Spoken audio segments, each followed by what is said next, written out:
This is the Danger Close podcast, Beyond the Books with me, Jack Carr.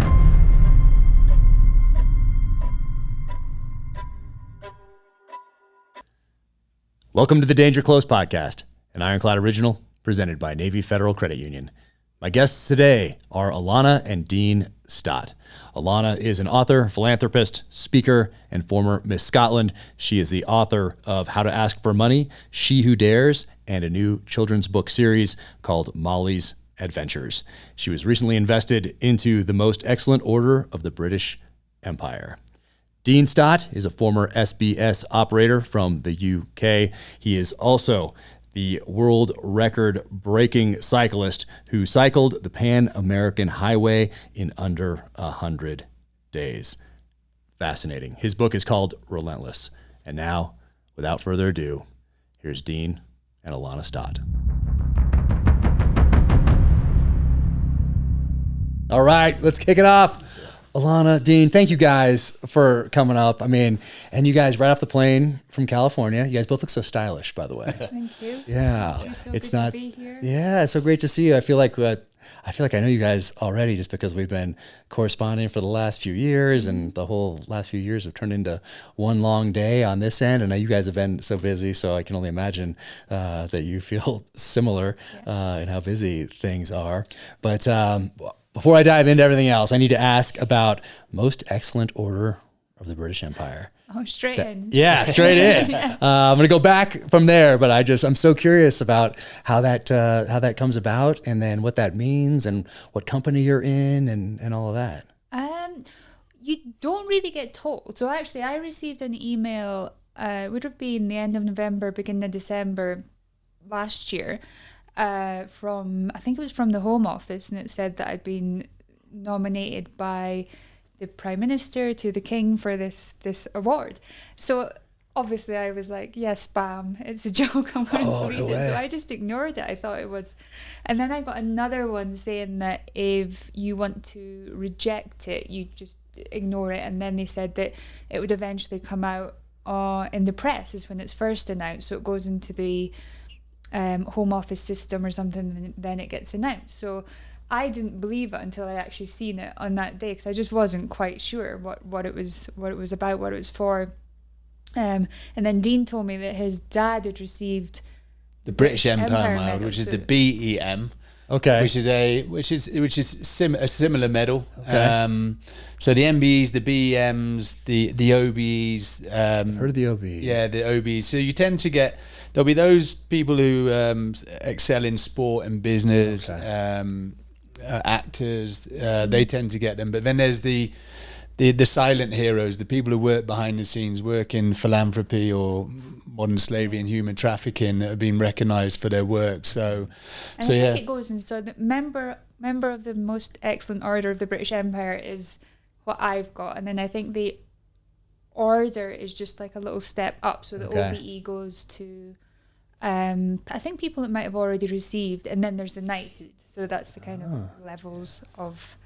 So Sir Michael Caine's and Sir Elton John's, right. They're the ones that become knighted. Yes. But you have to keep it quiet, keep it to yourself, because they release names twice a year. One is Alana did it on the New Year's Honours lists, and then the other one used to be the Queen's birthday, but is now the King's birthday. Okay. So it's twice a year, and then it's released actually in the London Gazette, which is the oldest printed newspaper in the UK, something like 1652 or something. Wow. So yeah, there's the whole history and the origins of it, but you still didn't believe it until. Yeah, no, it's quite interesting googling it all and reading all about it, and then I think to find out it was for the work with vulnerable women and things was quite special, because you do these things all the time, and you never do them to be recognised. So to be recognised was kind of I guess an honour, but I knew, because I know what titles do, is I knew that I could then put my work up to the next level. So that was what was great for me when I seen it, because it just gives you that extra layer of legitimacy, I guess, in the work that you're doing. So yeah, it meant we had to go back in July. The family all came, went to Holyrood Palace, which is the Scottish castle where we met King Charles. My son came along. He's 7. He was bored completely and was trying to sit on all the furniture in the castle that you're not allowed to sit on. Perfect. And, it was a good day. And it was also the day that he got his coronation in Scotland, because you get an English coronation and then you get the Scottish coronation. So it kind of followed on from that. So it was You had a busy day then. Yeah, busy day. Yeah, really nice day actually. We I've met quite a few people with with Dean's friendship with Harry, and I seen him at the wedding. But you just kind of seen him. But to actually sit and chat with him, and we spoke a little bit about human trafficking and things. It was a nice day. That's amazing. And so you have a family picture with King Charles in it? Is that just me and him? I've got one, just me and him. But we've got the family ones of us actually in the castle, and the kids, and Tommy's in a kilt, Dean's in a kilt. Yeah, Tommy called it a quilt. A quilt. He's like, I don't want to be wearing this quilt. A child at 7 doesn't really appreciate the surroundings that he's in, and literally as we were just going into the next room, he's like, I'm bored, and I was like, I'm sure. I saw the king smirk. He's like, you can probably appreciate. But it probably wasn't the first time that he's had the kids say that. Yeah, so but we had to pull in a favor because you're strictly only allowed 3 guests. So you're allowed 3. I think COVID they took it down to 1, and then you're allowed 3. But we do a lot of work with the palace anyway on various different things. So we asked a favour from there to see, because I had my dad who really wanted to go, and I wanted my daughter there because it was for the award that it was for. And then Tommy said, well, he's not standing outside with the knights. He wants to be inside the castle. So it was kind of this toss-up with what we were going to do with Dean. But luckily we knew people who knew people, so we got Dean in as well. Pulled in a favour. Yeah, that is amazing.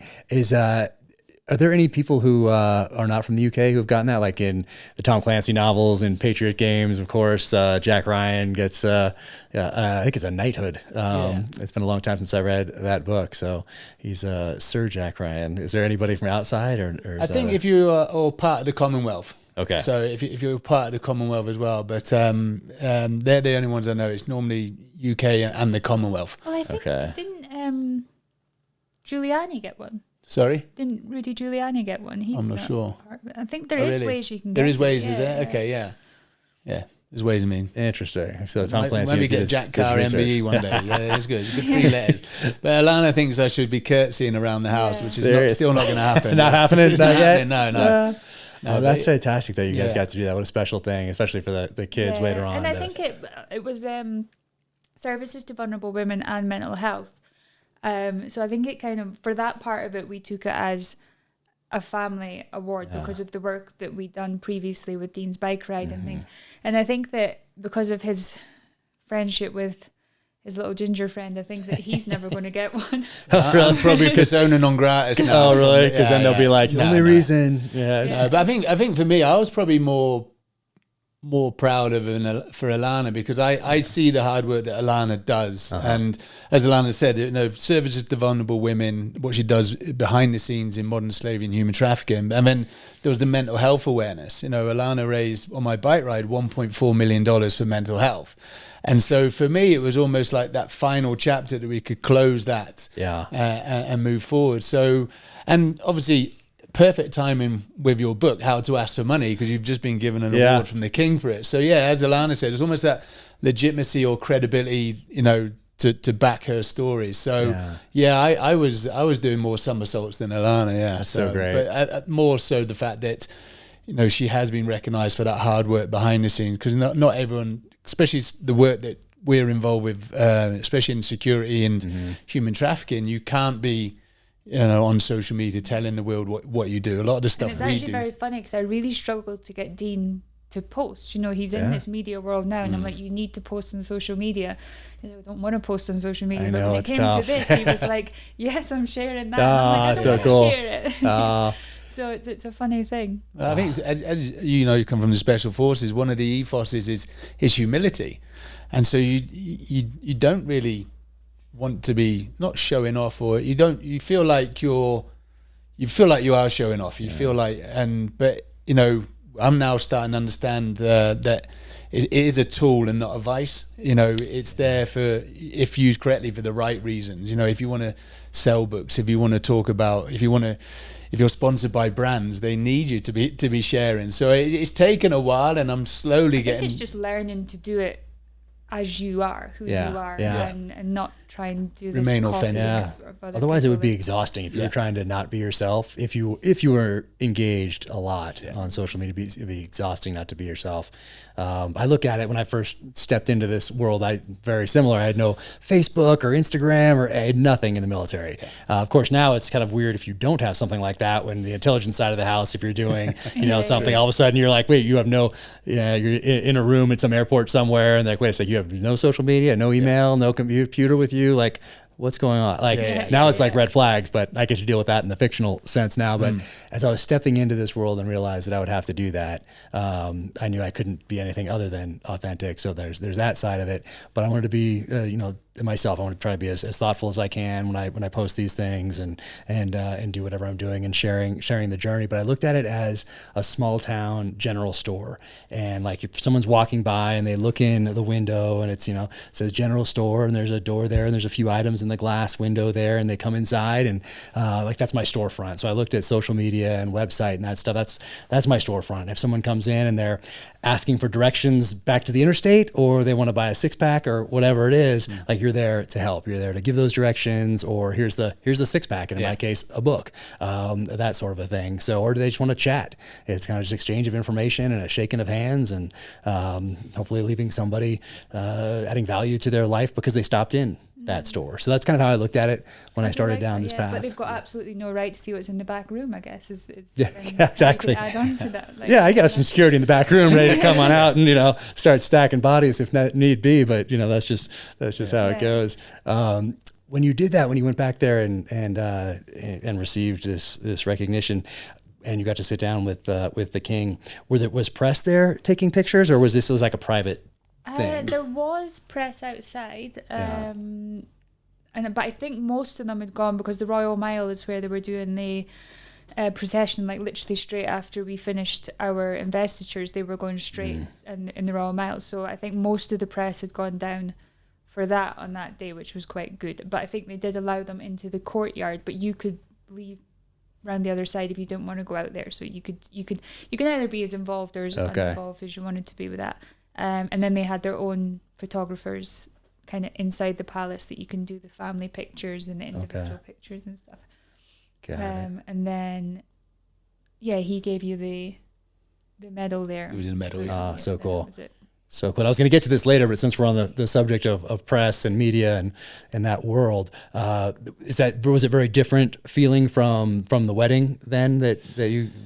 Was that more chaotic, or was this more reserved, or what was the difference? It's funny because I had a PR team here, and because I was going back, they were like, we want to do this, we want to do that, we want to share. And I was like, I don't want to do any UK press, which is, it's a different feeling in the US. It's a supportive feeling it's a feeling of we're going to be doing these things around the books and around how to ask for money and Relentless and the movies that we're doing.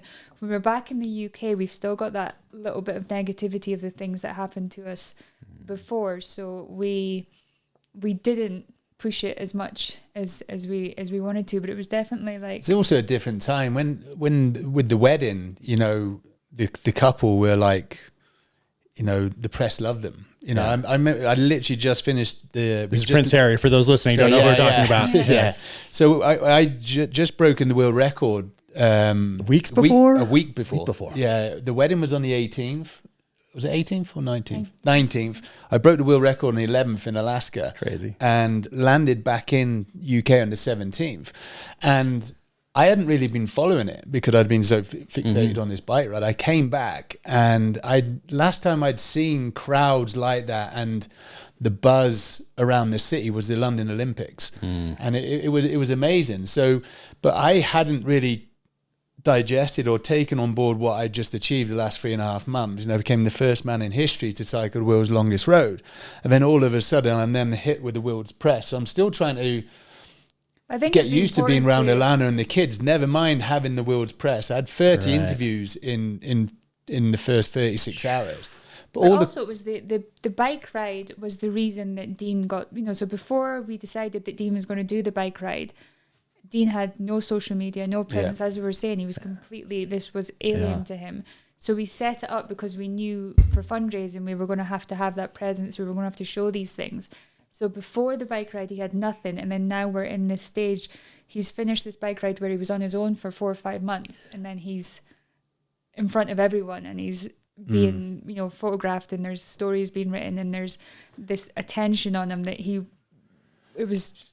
Yeah, and I think for me it was more, I just wanted to appreciate what I'd achieved. And then all of a sudden it was, you had 2 big highs within a week. Yeah. You've just taken 2 world records, raised $1.4 million. But all the questions were, what canapes did you have and what did you drink? I'm like, really? I've just cycled 14,000 miles. Yeah. And so for me, the wedding sort of superseded everything that we'd done, and then going on from there, it was whatever we did, as you know, we've single-handedly evacuated embassies, we've got hundreds of people out of war-torn countries, but you will always be associated as Prince Harry's special forces friend, and it's like, oh my word. Whereas now, though, there has been a period of time where we have had that between the wedding and here, when we're still very good friends, but we've sort of distanced ourselves because we have great stories anyway, without the fact that I have a ginger friend. And so I think distance yourself from the need, because ever since Dean met Harry, he's had a bit of a protective, like big brother nature towards him. So whenever Harry was being unjustly attacked, Dean felt the need to defend him, and he would always feel that need. But by going out there in the press and doing it, he was making himself a target almost. So, the friendship and everything else is still strong. It's just that side of it had to come back for Dean's own sake, really, as well. I'd seen a Harry that the world hasn't seen, and that was the officer. He'd done 2 tours of Afghanistan, and that's what I was defending. Regardless of what he's saying, this guy has risked his own life. He's done 2 tours of Afghanistan, and that's what upsets me at the moment here in America. A lot of Americans don't realize that he is a war veteran, and so that's what I defend. And with he's him. also stepped into this celebrity world. Right. Like, obviously he was in the royal family, but that was totally different to coming into this brand new world. He doesn't know anything about it, and he's learning, and he's going to make mistakes, and he's going to do things that aren't, maybe advisable, but everybody has to learn, and we're going to go through these processes. And it's tough because once you're out there, you just got to know that if you want to be out there or do something that requires you to be out there, there's no armor. And you're just going to get people throwing spears and shooting arrows, and you can't defend against all of them. So you just kind of have to accept that that's part of the life, and you're going to take these hits, and they're going to be kind of only as hard as you let them be, or how much you focus on those things, whether you're reading comments on social channels or whatever it might be. Like, people are going to take shots, and they can take shots from behind cover, and you have no cover at all, as you guys have dealt and with. And the shots are going to come from like things you could have said or done 20 years ago. Oh, they'll come from every direction. Changed in that, the person you were 20 years ago probably isn't that same person now, but you're not allowed to have that mistakes, I guess, as a public figure. That could be, we're going to keep going back to that past, keep going back. And I think that's, the authenticity on social media is what we are saying is we want to be completely real, and we want to say what we think when, what we believe, but that might change in 5 years. What I believe right now might not be the same.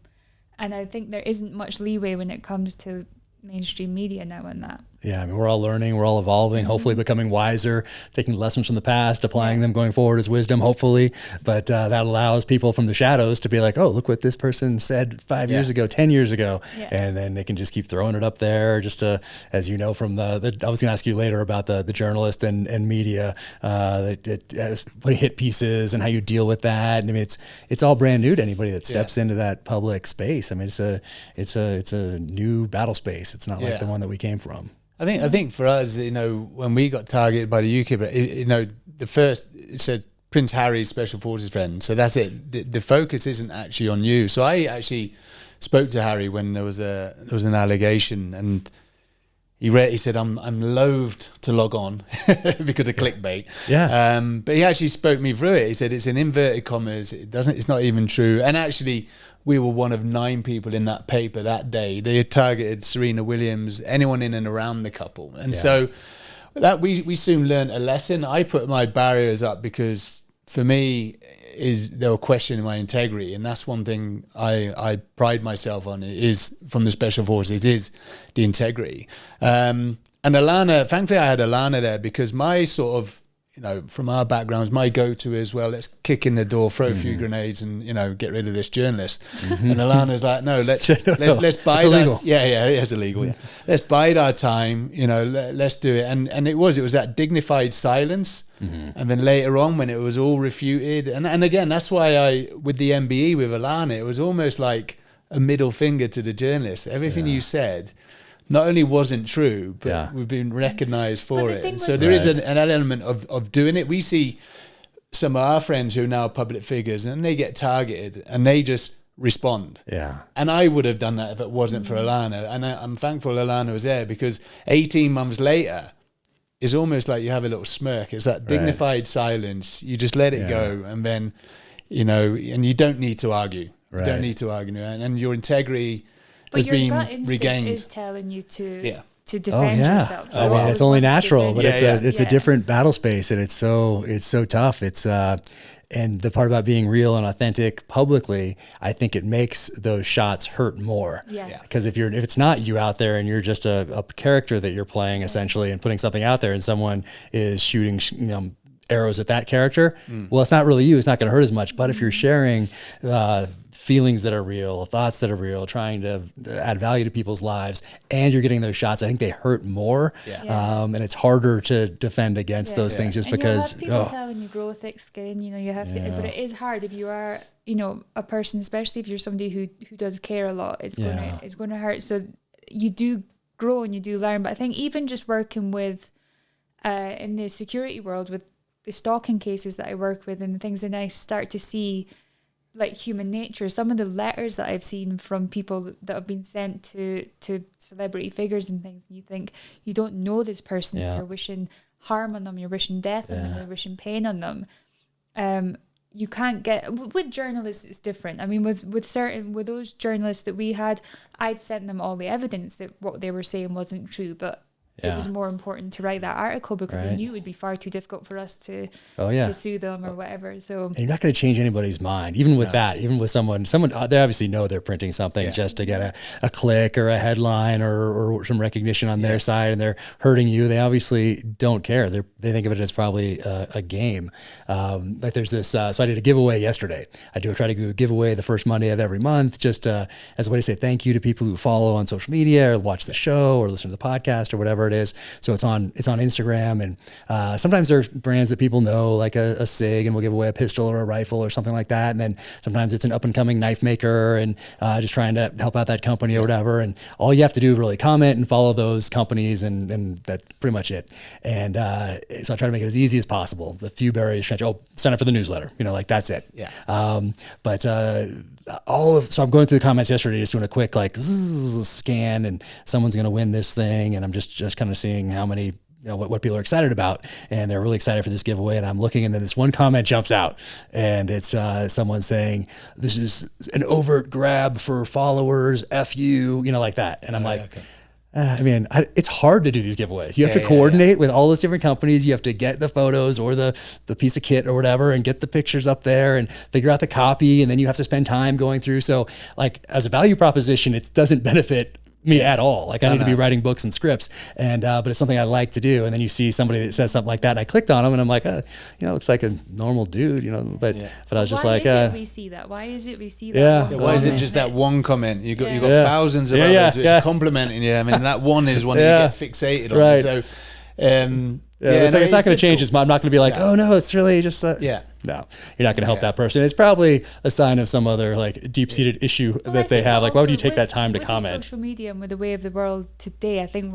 we have got this victim mentality, this blame, and also entitlement. Like, he felt entitled to tell you how he felt about that thing. And that's just a part of it. And you got to be like, just take a breath and be like, that's just a part of this thing, and it's okay.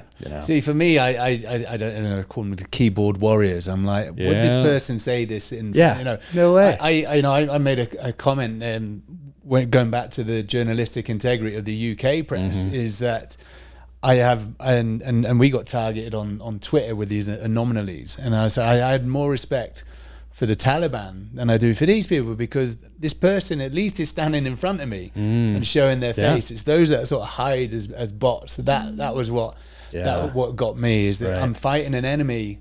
And there was probably only about 2 people as well. We had hundreds of thousands of people with complimenting comments, and then you just focus on the 2. And it's like, I think you've got to go into the psyche of, so you sit down there, you set up an anonymous account, you tweet people nasty things, like, what is going on in that person's world and their life that they That's what you got to like think. that. You got to be like, okay, I feel sorry for this person, and they're not going to impact, book sales or audiobook sales or podcast listens, or because they're so insignificant that you almost feel a little empathy. Yeah. For them, I think it was when they started targeting our daughter's school as well. That's when they started crossing the line. And this is when you sort of then question yourself, is this person a stalker? Do you have to worry about this? And this is what we do a lot. Alana does a lot of child exploitation online protection, and it's trying to find that balance of just someone who's bored, especially during COVID. We had a lot of stalking cases during COVID, and it's because a lot of people were sat at home and had a lot of time on their hands. And then all of a sudden they disappear. And I said, well, maybe they've gone back to work. Maybe they're in a relationship now. You don't know what it is, but it's very hard to decipher. And there are sort of telltale signs of who is actually just bored and who is actually a genuine risk. Right. And you need to be aware of it. And I think that's when I got my back up, when it went to my daughter's school, is that now the line's crossed. Wow. Well, and I think that we hadn't realised that, and I think that's almost when we are dealing with people now, that people start to question, is it someone who knows me, is it someone close to me, because they can get these little bits of information. I think back then, I think I'd maybe commented on something about her school, or her school had actually shared a picture of her, and that's how it'd come out. But now some of the people that I deal with, as I was saying earlier, we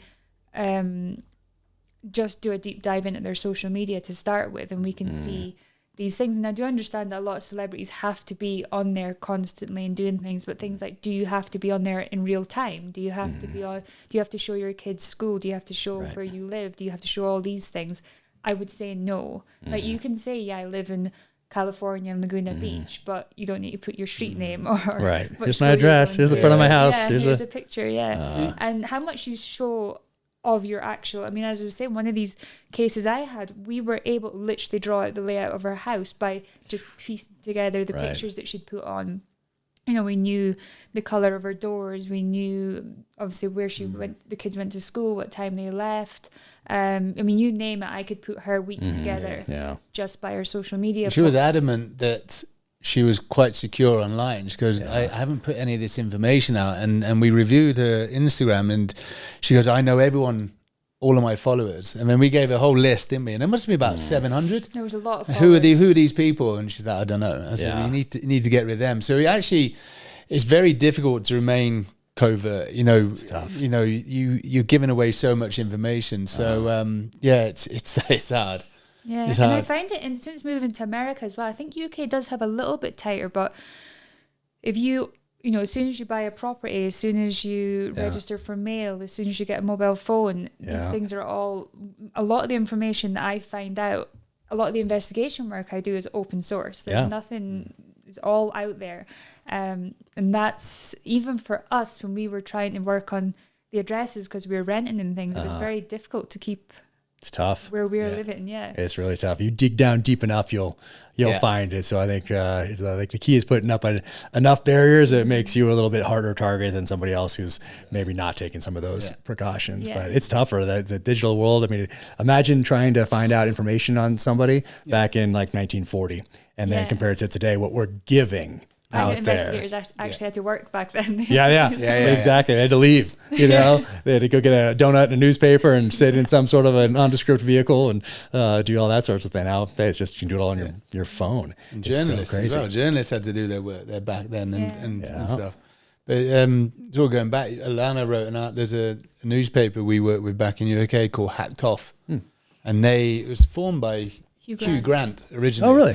Yeah. So when they were getting targeted by the media, some big A-listers, they just had enough, and so they set up a group called Hacked Off, and their journalists are 100% authentic. They won't print anything unless it is 100% genuine and done their investigation. And actually, it was Harry who mentioned it to us. And so when we actually got everything refuted, Alana wrote an article for Hacked Off, and it was the most downloaded article with Hacked Off. Oh, awesome. So, yeah. I'd asked the journalists and the papers that had wrote the story. So when we had all the evidence and everything complete to show that what they'd said wasn't true, and we said, look, could you clear our name a bit here? Well, absolutely not. We're not doing that. And actually, I didn't even get a response. And then this Hacked Off had got in touch, and we ended up speaking. And the guy was going to write an article, Brian, fantastic journalist, and he said, "But I've read some of your writing, Alana. Would you like to give it a go yourself?" So that was really cool. So I wrote it, and he just helped me with a few of the bits of it. And it was really, I guess, it was really therapeutic because I was able to put down what I'd been through, what Dean had been through, and the kids, and then it was almost like that was my closure. So now if anybody ever mentions those things, I'm like, there's the article. Like you can read the answers there. Yeah. But I feel like you don't get put through anything for no reason. Everything that we went through was to bring us to where we are now, and we do use a lot of what we went through to help other people now. So yeah. Well, you guys kept calling it a bike ride. So for those listening, they can go back to our first podcast or get Relentless right here. This book for those who are not watching but listening. Relentless here in the States. The one, if you're watching, you can see it up there on the wood burning stove there. And then that's the UK cover. Is that the UK cover? That's the UK cover. So when we came over to America, People Magazine did a 4-page special. I went on Jocko's podcast, and the book had just been... Well, actually, to say that it doesn't affect the book sales, what you were saying, is that we had, I think, probably like 7 Twitter accounts that were giving us a lot, but they would probably boot hundreds of tweets out every day to anybody who would ever mention our name. So that's crazy. When the release of the UK book was happening, and the accusations were being made, we were actually struggling to get attention on the book because there was all this stuff being said. So it didn't have the best of releases on the first round. And then when we moved to the US and Dean went on Jocko's podcast, there was a huge demand for it, but the publishers over there didn't want to pull it over yet, and they were saying COVID printing issues and all sorts of other things. And I was having a real argument with them about getting it to the US, and then eventually I just said, tell you what, I'll buy the rights for it. Sell me the US rights and I'll buy it and we'll publish it ourselves. Yeah. Oh, cool. So that's what you did. Yeah, that's what we did. And so we looked at the cover, because the cover of that one, it doesn't actually say anything about a bike ride, and you're losing a whole community. World record breaker. World record breaker, but it's not a bike. So you're losing a whole community of cyclists just from the front cover. So 511, we sat down with their designers and we Americanized the book, because obviously the American book you'd never get away with that in the UK.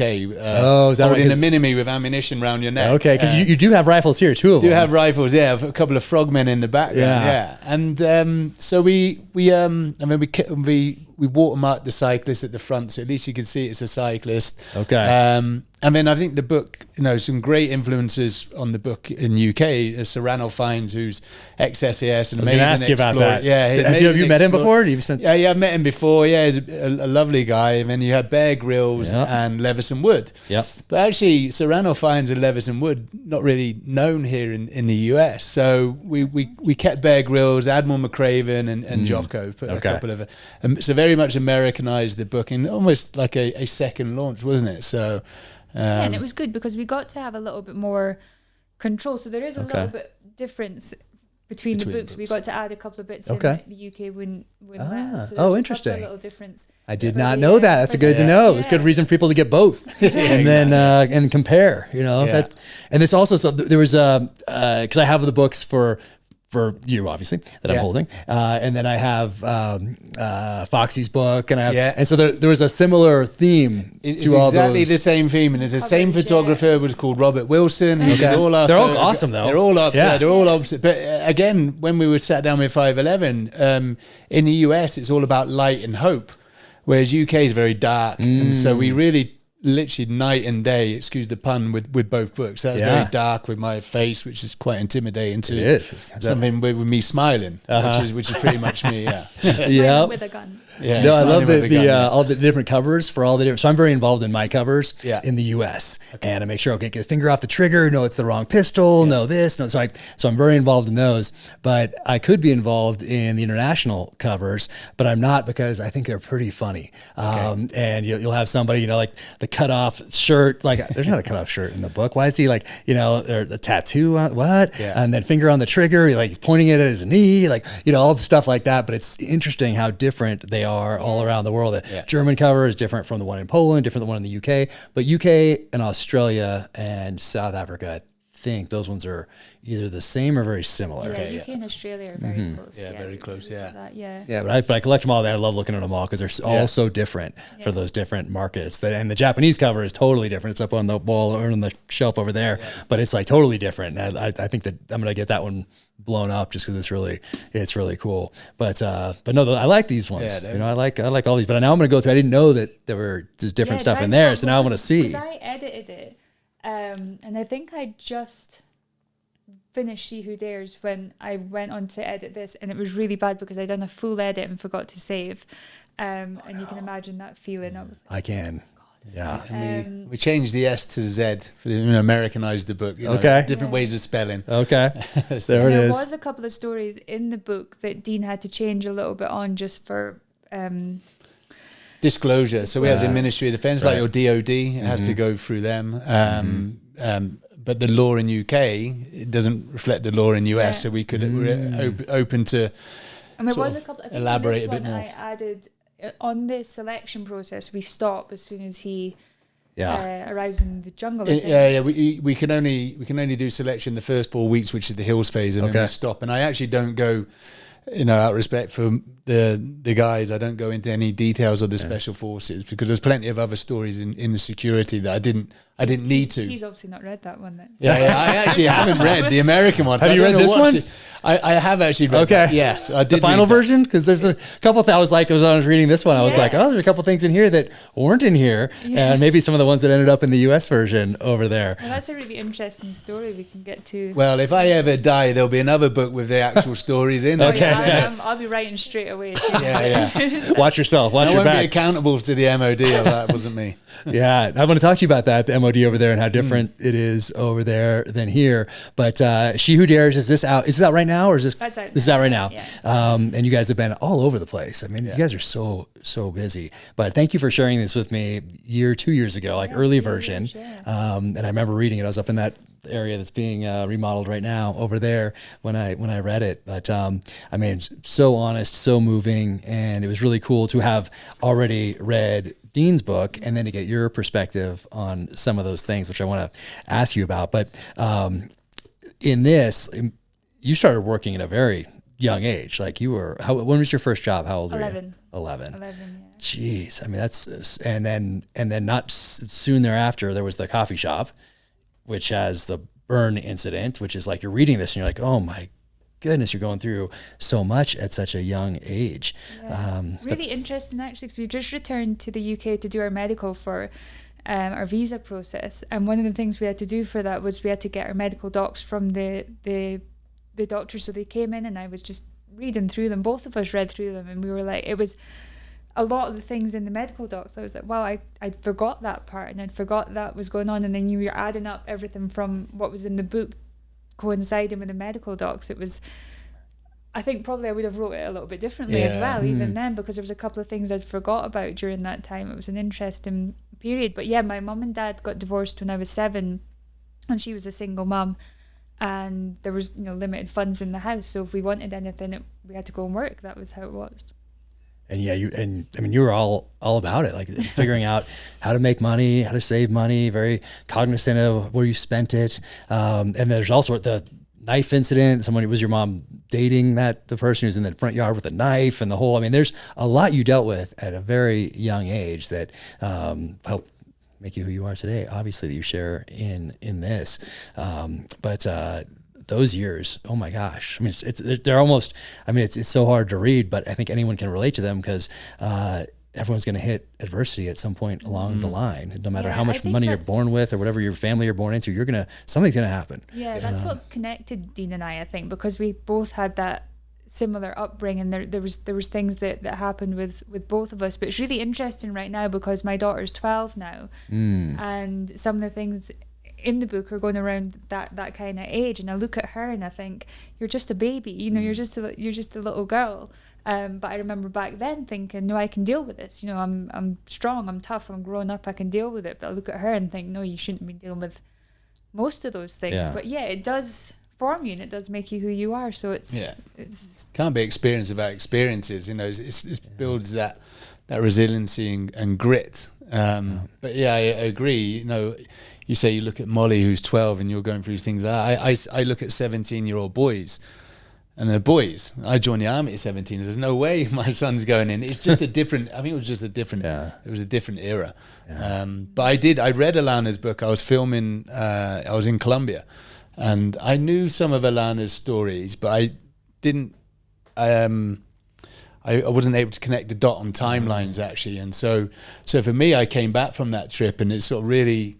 I knew Alana did a lot behind the scenes for me, but I wasn't aware how much until I actually read that book. And Alana, writing that book, a lot of people had read Relentless, and I talk a lot about Alana in the book and what she does in the background. And they said, when's Alana's books coming? We want to hear her story. So that's because you're already putting pen to paper, but it's that. Yeah, do I I started release writing, it? like as a child, like I was always writing, and as a family, I mean, my granddad wrote little poems. There was always little poems around the house, and my mum liked to write, so I was always writing. We had like I had a little book that I would write little short stories in, and then my mum died. She died when I was 15, and then I remember I just stopped. I stopped writing completely, and then in 2020, my great auntie Mollie, who's in the book quite a bit, she passed away, and there was something that happened when she died. I was clearing out her house, and there was this Parker pen that she always used to have, and it just fell on my lap pretty much, and it was almost like something was shouting for me to write. And there was this course, it was like a masterclass course, and it was a little bit expensive for us at the time. We didn't have the funds, and the next day a check came in for the exact amount that the course was from Auntie Mollie's estate. £1 off or something like that. And the £3 was in my actual pocket. So I started writing then, and then as soon as I started, I was like, oh my God, it won't stop coming. And you'll know what it's like. It was just like, there's so much to write here. So I had She Who Dares already kind of journaled a little bit, but then that's when the fiction stuff I was writing, the screenplays, the children's books, the money books, all these things just started coming and haven't really stopped. But yeah, so She Who Dares was always kind of in the making. I feel like a bit of a fraud because you two actually write books. I just get a ghostwriter. You know what I mean? Maybe you're smarter because it's so stressful. It's especially when you're behind deadlines. Alana does throw it down. She's good. I actually am an author. I wrote this. I was like, okay, fair one. It's a good point. It's funny. I don't know if you ever feel it, but a lot of these guys, they do have ghostwriters, which they absolutely. I think Dean could probably write it. It would just maybe take 10 years. It's too busy. Yeah. But when I always do get interested as to who the ghostwriter is, because we've become really close to Dean's ghostwriter.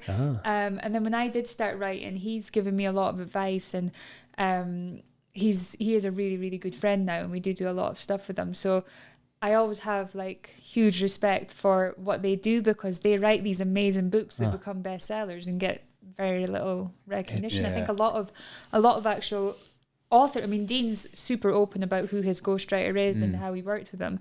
But I think a lot of authors saying, no, I've never used a ghostwriter. I've never done it. I actually put the ghostwriters' names in my books as well. Nice. Yeah, so Dean Stott and Geraint Jones. I've had him on the podcast. Yeah, exactly. He's fantastic. He does that for a few people, I think. Yeah, or he does different series. He's busy. I know that. Yeah. He's busy. Yeah, but I just thought he needs the recognition as well, and that's his job. And so, actually, I've just connected him to a good friend of mine, Pete. He wants to write his book, and I said, well, look, this is the guy you need to use. Yeah, interesting. And I got the choice through our publisher. They were like, you can choose your ghostwriter, and Jez was the first one they brought in, and the reason I like Jez is the fact that he was ex-military, and so he understood the terminology. Wherever you had someone who wasn't military and you're trying to explain what you're saying, and we have in the military we have our own. As you know, we have our own slang as well, and so when I was talking to him, he understood what I was saying. You know what you're meant, and not to bring Harry into it again, but his ghostwriter wasn't. And although he was a very good ghostwriter, there were certain things in that book that you maybe wouldn't put in the book if it had been somebody like him. That's what I noticed on some of these, like that. You're like, I don't think they probably like skimmed it. And it's like and because I don't think you would say this, you'd say this. Like it's very interesting. And people have commented on Relentless how it flows really well. It flowed because for me it was that I was thinking about the SF community. I didn't really care what the general community for, the general public for. It was, how would my friends interpret this book? And so I wanted to go into a lot more detail. Yeah. Being special forces, you like the detail. Yeah. And Jez was like, 99% of these readers don't care about that. Yeah. And so he actually skimmed that and made it flow really well. Okay. So it would have been totally a different book if it was left up to me. It'd probably be about that thick. Interesting. But he's cut it down. So so for me, the ghostwriter was great. And we turned it around quite quick. We had a 2-month window, didn't we? We literally had a 2-month window from contract to get the first edition. That's insane. Yeah, so each day him and I would be on the phone for an hour and we just start at the beginning. And he would type 3,000 to 5,000 words a day. And then, my record is 5,700 for this last book. Yeah. And I think I'm still recovering now. Yeah. It was like a year ago. That's a lot. Jez, he lives with his mum and a cat. So he's good? He's no responsibilities whatsoever? Well, that's the key right there. If you have 3 kids running around, a dog, and all the rest of this, which is actually... It's insanity. We actually found as a kitten, didn't it? It was really? It was an orphan, and it's now... He's fully in love with her. He's fully in love with that cat, yeah. So that's so wild. Are some of the other, like, he's not just a ghostwriter. Obviously, he's doing that in addition to his own books and the things he's got going on, nonfiction and historical fiction, and he's got a lot of things going on. Really interesting guy. Are there some other ones out there that just ghostwrite? Like, I don't know. Are there some people that, because I know that like Mark Graney, he talks about it every now and again. He is the Gray Man. He did some ghostwriting years ago, like early 2000, maybe like 2010ish, 11, somewhere in there anyway. Right. But he also had his own books, and then he started doing the Clancy ones. First with Tom Clancy, then when Clancy passed away, he did the next 3 on his own.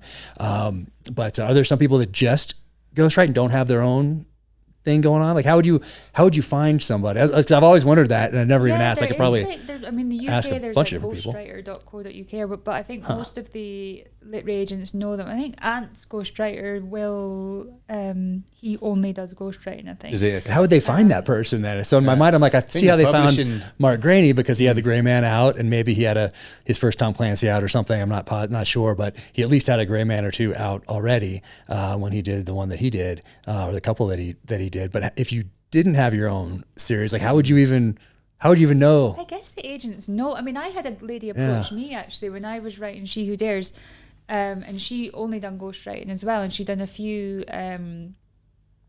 pieces for universities and things. So she had a few pieces out there like that. But I mean, I said no, but I feel like she only done. Yeah. If she's done a book, I'm not sure. Well, it's interesting that they can turn it around in 3 months. I wonder if they're so disassociated from it, where it's because when you're writing, it's so personal. Yeah. And so for me, it takes a full year, whether I'm actually physically, like right now, I'm not physically writing because we're having this conversation. Yeah. But as soon as we're done, I'll be in the back of my mind, even if I'm running out to kids' lacrosse practice or whatever else, making dinner, like it's fermenting in the back of my mind. Everybody's in bed, then I'll go down and I'll keep writing tonight really late, and I'll just keep working on all these things. But it's so personal. I wonder if I take all that time, because it is going into these feelings and emotions from downrange, applying them to a fictional narrative.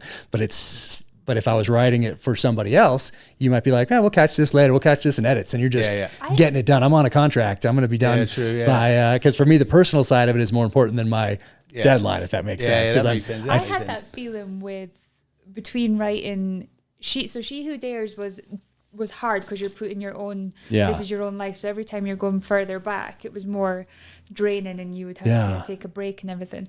How to Ask for Money, I wanted to make sure that I got the facts right. So I wanted to make it easy to read, easy to work with. And then I wanted to make it that you could do as much of it, as little of it as you wanted. So you could take snippets from it and say, I'm going to use that, or you could do the full thing and learn how to really ask for money.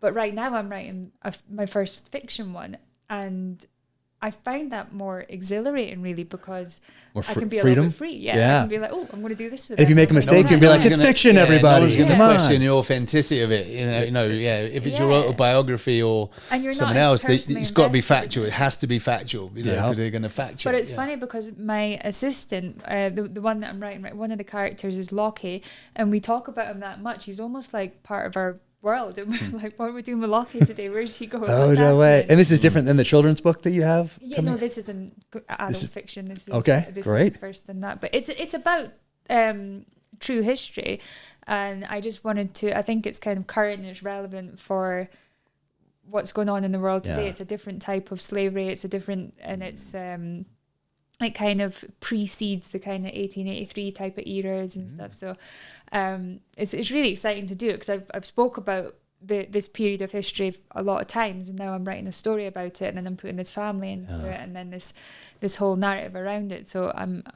I'm enjoying it, but as I was saying to you, with the 3 kids and the youngest being 1, getting into the mind, because anytime I do, it's like something else is happening. Oh yeah. So it's like, log cabin too. It's just me. Would be really nice. I get it. I completely and 100% understand. Oh my goodness. And Gene, how many years had you been in the military before you guys met? Oh, so I joined in 95 and I met Alana in 2009. So I'd already been in 14 years and I was already in the SBS. So Alana lived in Aberdeen, which is northern Scotland. So Edinburgh is 2 hours north of Edinburgh. And Poole, where we're based, is right on the south coast. It's about 640 miles from door to door. And I just come back off a job, and my sergeant major's like that. Oh, you're flying to Aberdeen on Monday. I was like, where's Aberdeen? On Sunday, actually. Where's Aberdeen? So I didn't plan on going up there, and went up there on the Sunday. I was on the flight up. There was two of my old military friends were in front of me. So before I joined the Special Boat Service, I was the senior diving instructor at the Defence Diving School.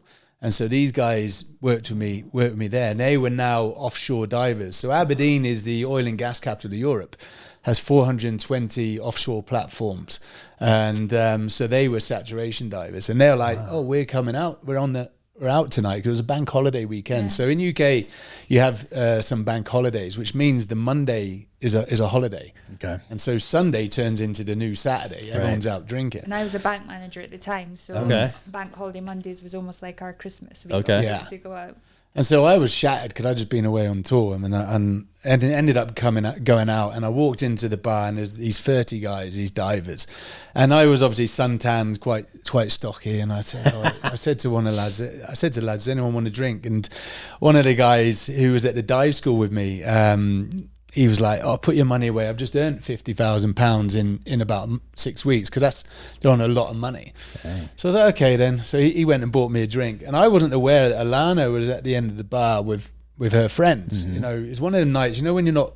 I just wasn't interested in. I wasn't looking for any females or any of that. I literally just wanted to catch up with my friends and get back to the hotel room. But during the evening, these guys have been going up to Alana and her friends, and then coming back. And a good friend of mine, Oz, I went to the toilet, come back, and he said, "Oh, Dean, those 2 Norwegians like it," because Alana had platinum blonde hair. And I said, "Shut up, Oz." And so I don't know where you have it in the US military. Like we have, because we joke so much, there has to be a code word which means genuine. You know, so we call it no duff.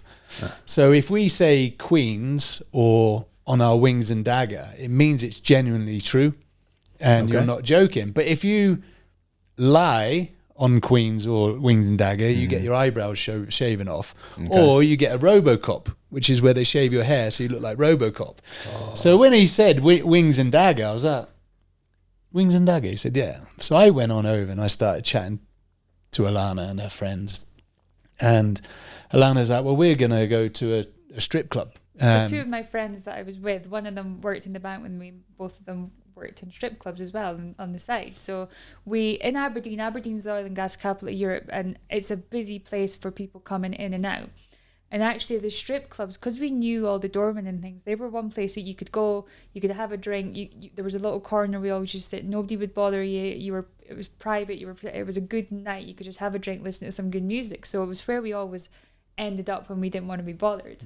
So yeah, so that's where she goes, well, we're off to a strip club, are you coming? I said, yeah, I'll just say goodbye to the lads. And didn't have to do too much convincing? Yeah, so I went back to the 30 guys, and the guy, Dave, who'd showed off about his money, I said, well, that's me, lads, I'm off to the strip club with these girls. And he's like, what did you say? And I said, well, they asked if I worked offshore with you. And they said, yeah. I said, only if you needed rescuing. And I sort of left, and my friend Oz said it was brilliant. It was almost like a mic drop, and you just walked off with these 4 beautiful women. And so yes, that's when I first met Alana, and I thought, you know, I might impress her, tell her I'm in the SBS. So the next night when we're out, I said, oh, I'm in a thing called the SBS. Did you know what it was? No. So in the UK, there's a furniture company called SCS. Okay. So I thought he was telling me he worked for a furniture company. So it's probably thought because equally as impressive. That I moved furniture around and sofas, so it literally didn't have any effect, which is good because she didn't fall in love with me because of my job. But I think people would tell Jack how you then realised that I was probably the one, because Alana and I we obviously physically were attracted to each other, but Aberdeen's one of them places where, especially for females, Aberdeen's I don't know if you've heard of like the Freemasons, and that town is very much like that. So there's is a male dominated industry in everything that you work in. So up to this point I'd really worked in those environments. So I'd been a debt collector, and then now I was a bank manager, and I was used to that kind of almost like misogynistic way of things, but also as a female you had to kind of stay down, know your place, know your thing. But I always had these desires, ambitions, dreams that I wanted to achieve, and I was achieving them. I'd done a lot of traveling, I'd done a lot of things on my own anyway, but I kept a lot of what I wanted to myself, because anytime I would say something it would be almost laughed at, or get your head out of the clouds, that kind of thing.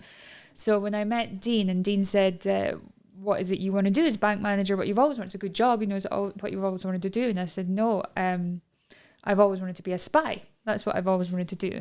And he says, okay. And the next day he came into the bank and he had the application form for MI6.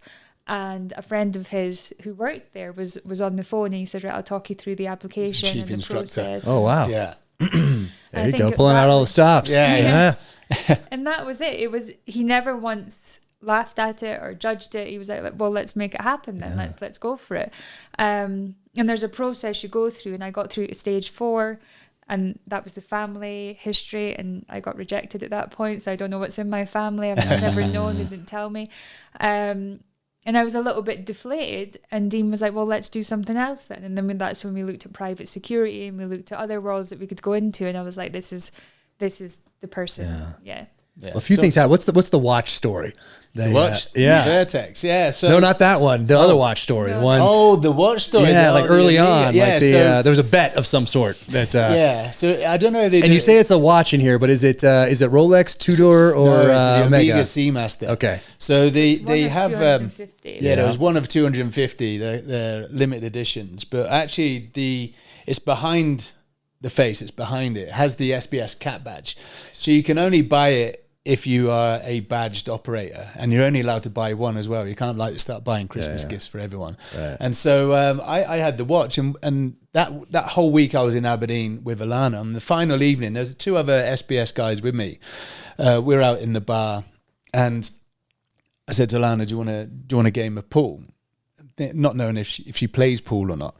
Well, Alana, growing up with her dad, as she mentioned, her parents split up, so she used to spend weekend. Dad was the kind of Sunday dad, so Sunday that was dad, pretty much. He'd pick us up at 11. We went down. There was like a snooker hall, and we spent the afternoons there. So that was all we ever done, was play pool as kids. And snooker's a little different than pool, though. Yeah. So there was the snooker hall, which obviously has got the snooker's got the bigger tables. The pool. So as like a 7-8-year-old, we've got the smaller tables. So it was pool that I was always drawn to. But my dad wasn't.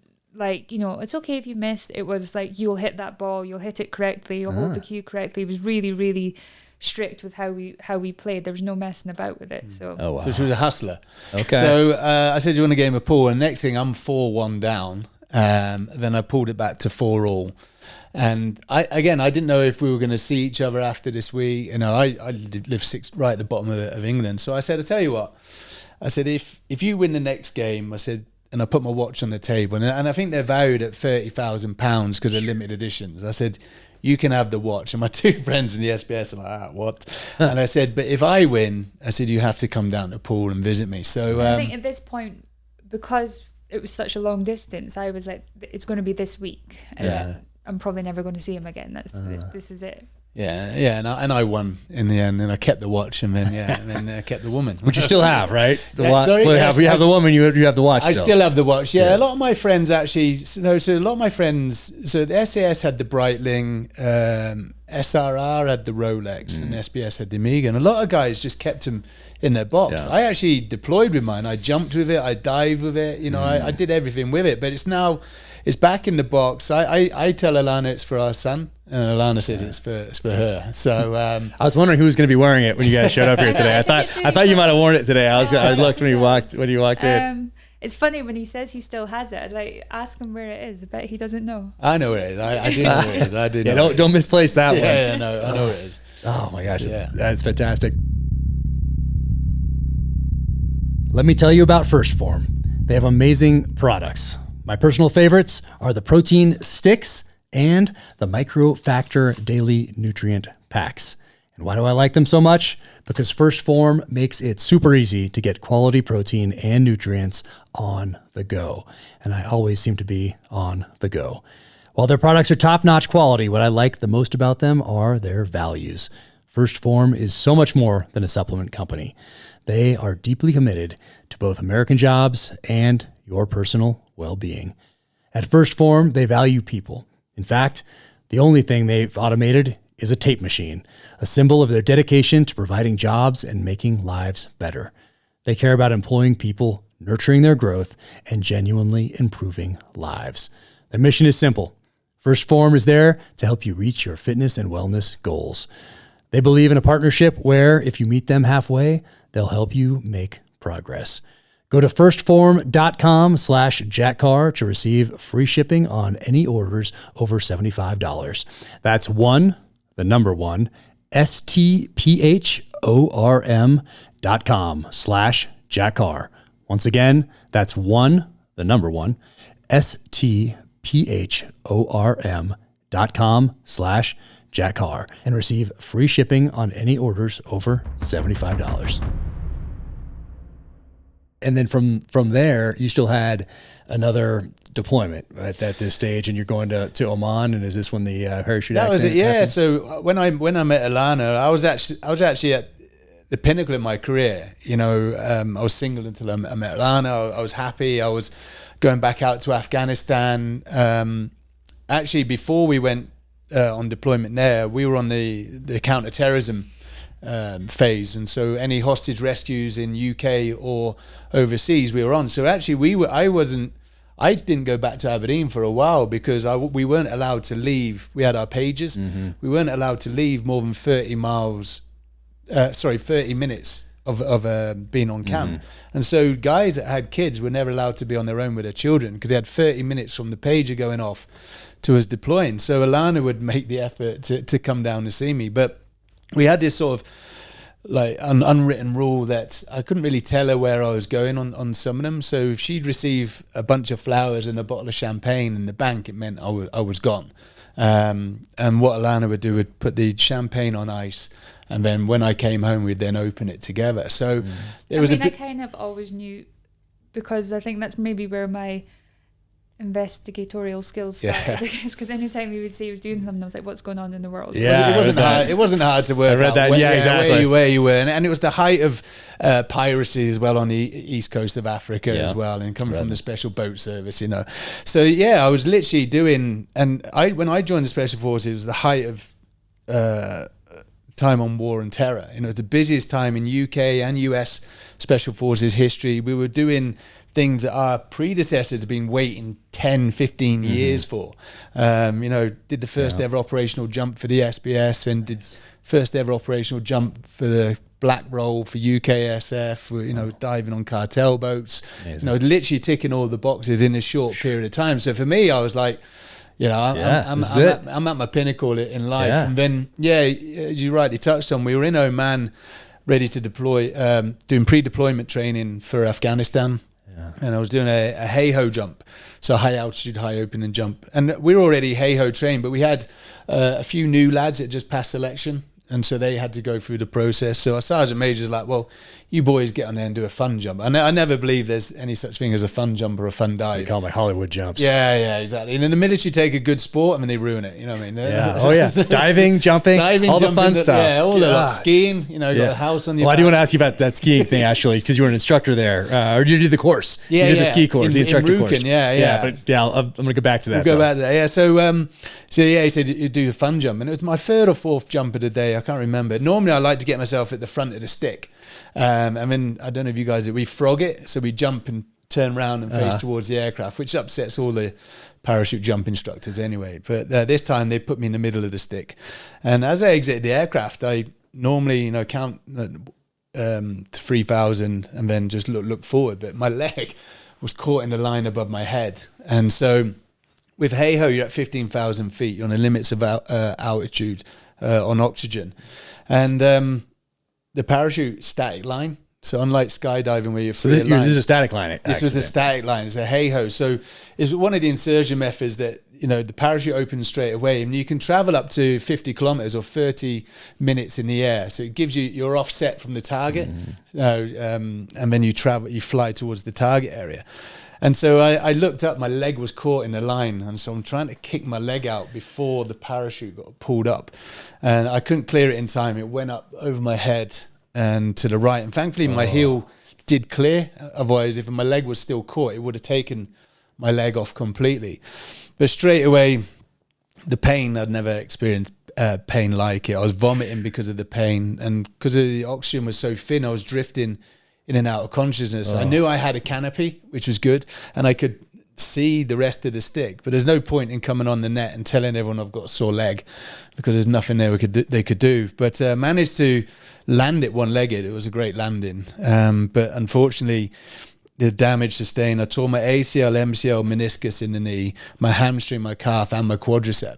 So normally if you tear a cruciate ligament, you got the supporting muscles, they'd all gone as well. And so literally in an instance, everything I'd ever known, because I was a military child, joined at 17, I'd been in the military 16 years now, had ended. And so it's told, thank you for your time, it's time to leave. So the guys go away on deployment, and then you're left to sort of recover and pick yourself up. The issue I had actually is the Icelandic volcano had grounded all aircraft. So you're stuck in Oman? So I'm stuck in Oman, and they just throw me in the hotel in Muscat with some painkillers, and I'm just fading away, really. But I think it was kind of 2 weeks it took for the I think it was the RAF that picked you up. Yeah, it was an Aeromed flight coming back from. And are you guys talking on the phone at this time? We're talking back and forth, but he's like, they're pumping him with tramadol and everything else, and it was starting to become depressed. Every time I spoke to him, it was more and more depressive. It was more and more like I could hear this, like, it was really difficult to describe how you've just got this super positive, great, amazing person to this like tone that I just didn't recognize. And then he landed in Birmingham and they put him on a train down to Aberdeen. He got into Aberdeen and he was skinny, he was white, the life had almost drained from him. It was really strange. And then he I think he knew that his career was over at that point. But when we were going back to Frimley, back down to the hospitals down south, because there was nothing in Aberdeen for them, the way that they were treating him, I think, was what got me. It was almost like, well, you're no good to us anymore, so we're not in any rush to fix you. We knew he needed so much work on his legs. He needed the operation. And it took almost a year from actually get the operation. When I spoke to the military doctor, he said that they knew that he wasn't going to ever be able to deploy again, so nobody was rushing to get him fixed. And the whole time you could see his mental health was suffering. You could see that there was one time he tried to run and he just went down. The movement just wasn't there anymore. I think I talk about it. You tried to run too early. Did you do it against doctor's orders? I'm guessing. I didn't really realize until reflection now. It was an identity crisis, which, you've gone from knowing what you're doing for the next 2 years to what is my role within society. And my sort of own identity had gone as well in the fact that I got to where I had in the special forces because of that physical robustness, to now not even being able to run 100 meters without your leg giving way.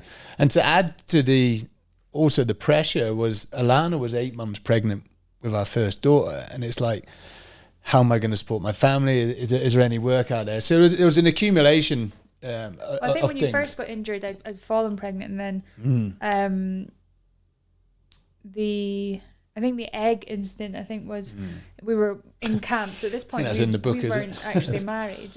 So we were staying on the kind of singles quarters in camp. So I'm pregnant. Dean's got this brace thing on his leg. We're in one of those 3/4 tiny little beds.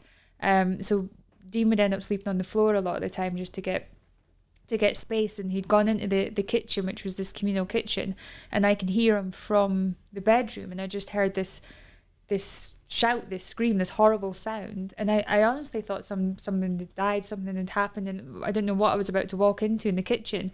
And I walked in, and there was just this broken egg on the floor, and he was just distraught, and I said, "What's wrong?" And he dropped this egg, and it was, "I'm not a man anymore, and I can't do anything. I can't even make breakfast for myself. What's wrong with me?" And it was just this whole, and I think that was at the point that I was like, right, come on, we need to do something. Let's work out what our next steps are. You're not in the military anymore. We need to work out how to get you out of this mindset. So that was I think it was more the fact as well. I love the military, and I learned so much from my time in the military, and I will always promote it to people. But it just felt that those latter stages of my career was a dark cloud, because Alana, they lost my medical documents. There was a spiral of errors, which took up to 44 weeks before I was even operated on. I had a knee operation back in 2001, and I had the operation, and I was up and running within 6 weeks. I was doing 30 miles again on the commando course as an instructor. Jeez. So you've gone from the tier 1 special forces to almost like,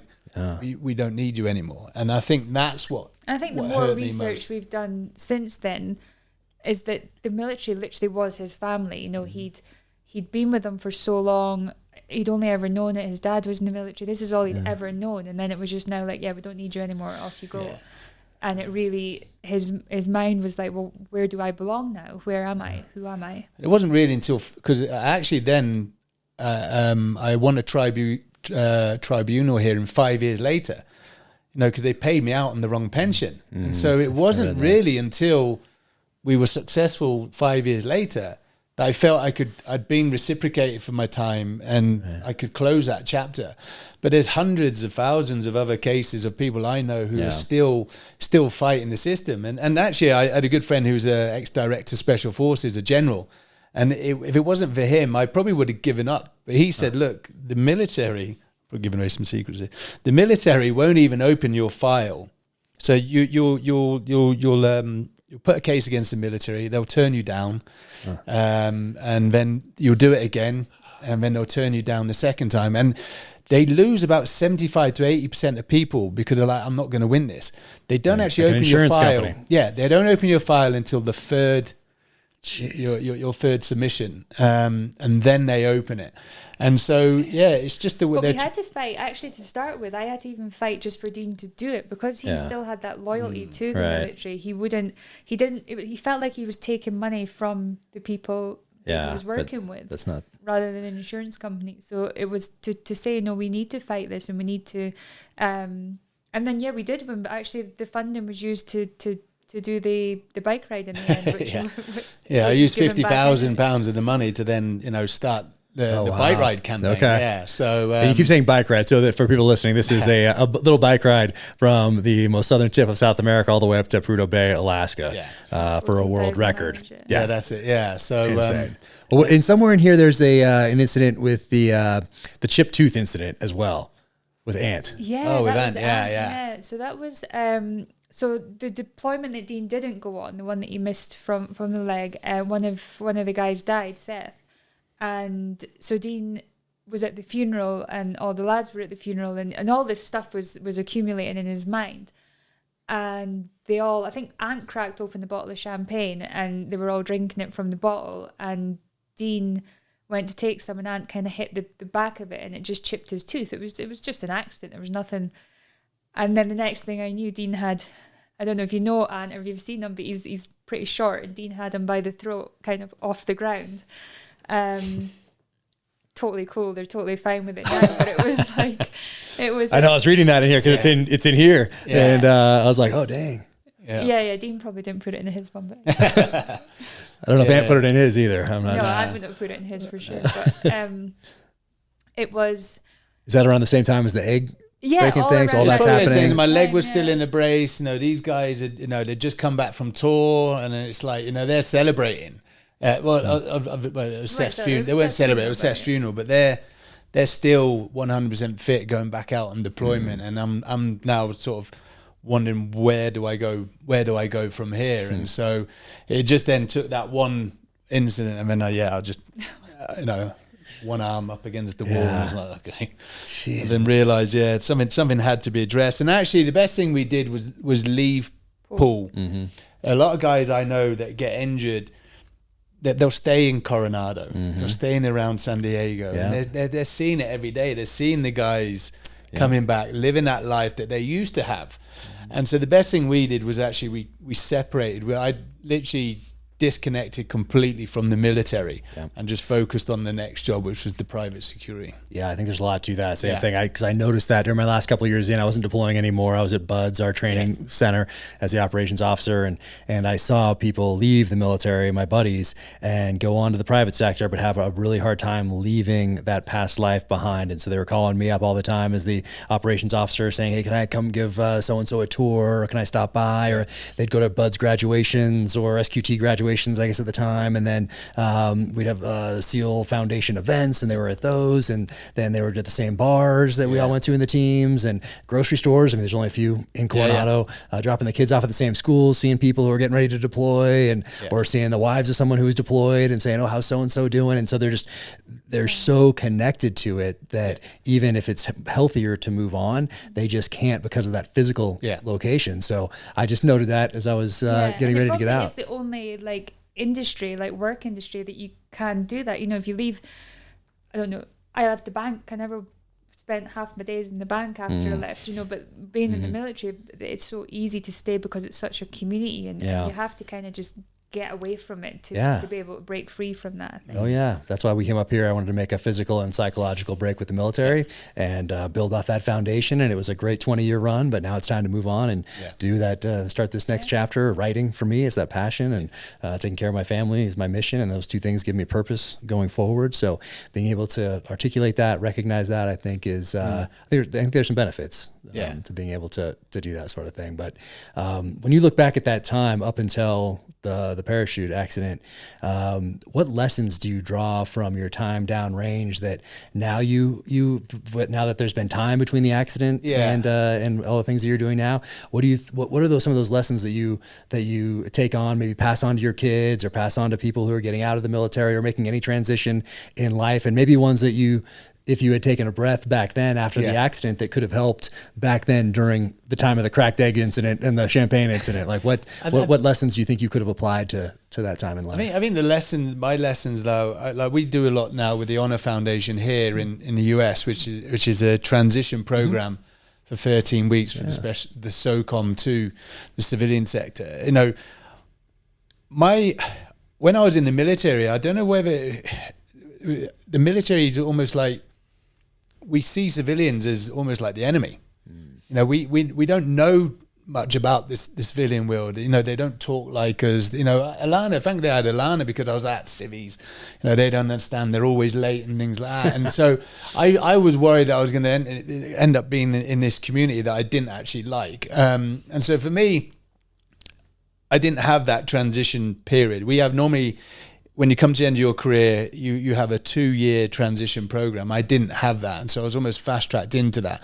So for me, I always say, anticipation is worse than participation. I was already telling myself I'm not going to enjoy out there. These people, they're not as professional as us, and actually, there's just as professional as us, just from different backgrounds. So for me, is ask for help.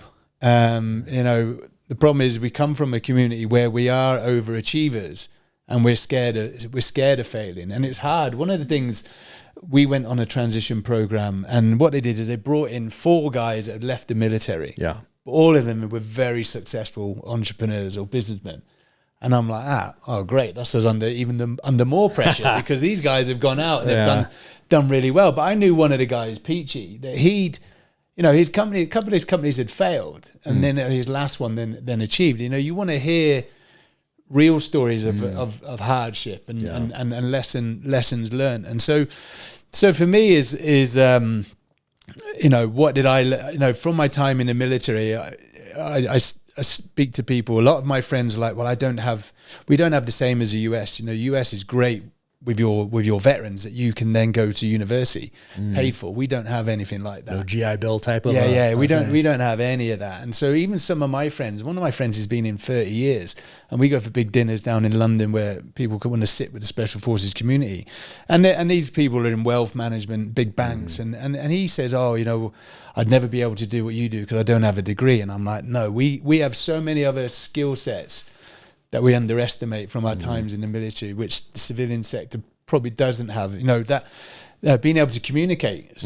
People nowadays can't. I think using, on the transition side of it, the communication side of it, you learn it while you're in amongst the guys, but then when you're coming out, there's 2 people's lives that are about to change, and probably the kids as well. The kids are probably not used to you being home to.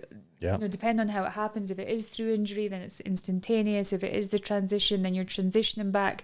But if you're not talking to each other, wife's normally, you're used to you being away constantly, now you're going to be home, but this is almost like her home turf, and now you're coming into this. And if you're not talking to each other and communicate, I believe it's 95% SF rate in the SF community. Yeah. And I think a huge amount of it is down to communication and how that process is working, and knowing that you're coming out of this identity phase. And one of the talks that I do for veterans is about knowing your worth and understanding what all that is worth on the outside and how you can then apply it, because a lot of the time you see them come out and they just start a complete whole new career, so you're going from top of this game to maybe the bottom of this game, and then you're just not getting the respect and the level because you're not understanding what all that is worth.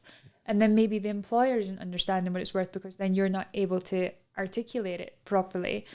But I don't know what it's like in the US, but the UK are like, well, here's how to write a CV and here's how to do this. Well, 9 out of 10 times they're going into more of a self-employed world rather than the employed world. So do they have a mortgage? Are they leaving military quarters to go into a new property? All these things that they're going to learn. Dean had never paid a bill in his life, when he left. Still hasn't actually. Yeah, still done. Yeah. But I'd never written it, and since coming out, I'd never written a CV and never had an interview. But communication-wise, what I was getting with there is that nowadays, the digital technology, people are scared to talk in public. In the military, as an ops officer at BUDS, you have to address, guys. So there's a skill set which we have. We go into situations where we have a plan and it doesn't go to plan. So we react and we still achieve that mission. In some corporations, they can't understand that. And so actually there's a lot of stuff and skill sets that we've learned from our time in the military that we can, transition to the civilian world. And I wish I'd known more about that then, and I've been more confident going into it. It's only since leaving, and then I think where the pin dropped for me, I took a UK trade investment group to Libya, and these guys work for the top 5 oil and gas companies in the world, and they're presenting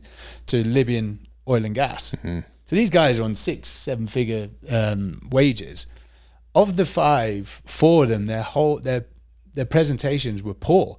They were nervous to talk in front of people. Their PowerPoints weren't in order. Really? They hadn't done their rehearsals. I was like, that's basics.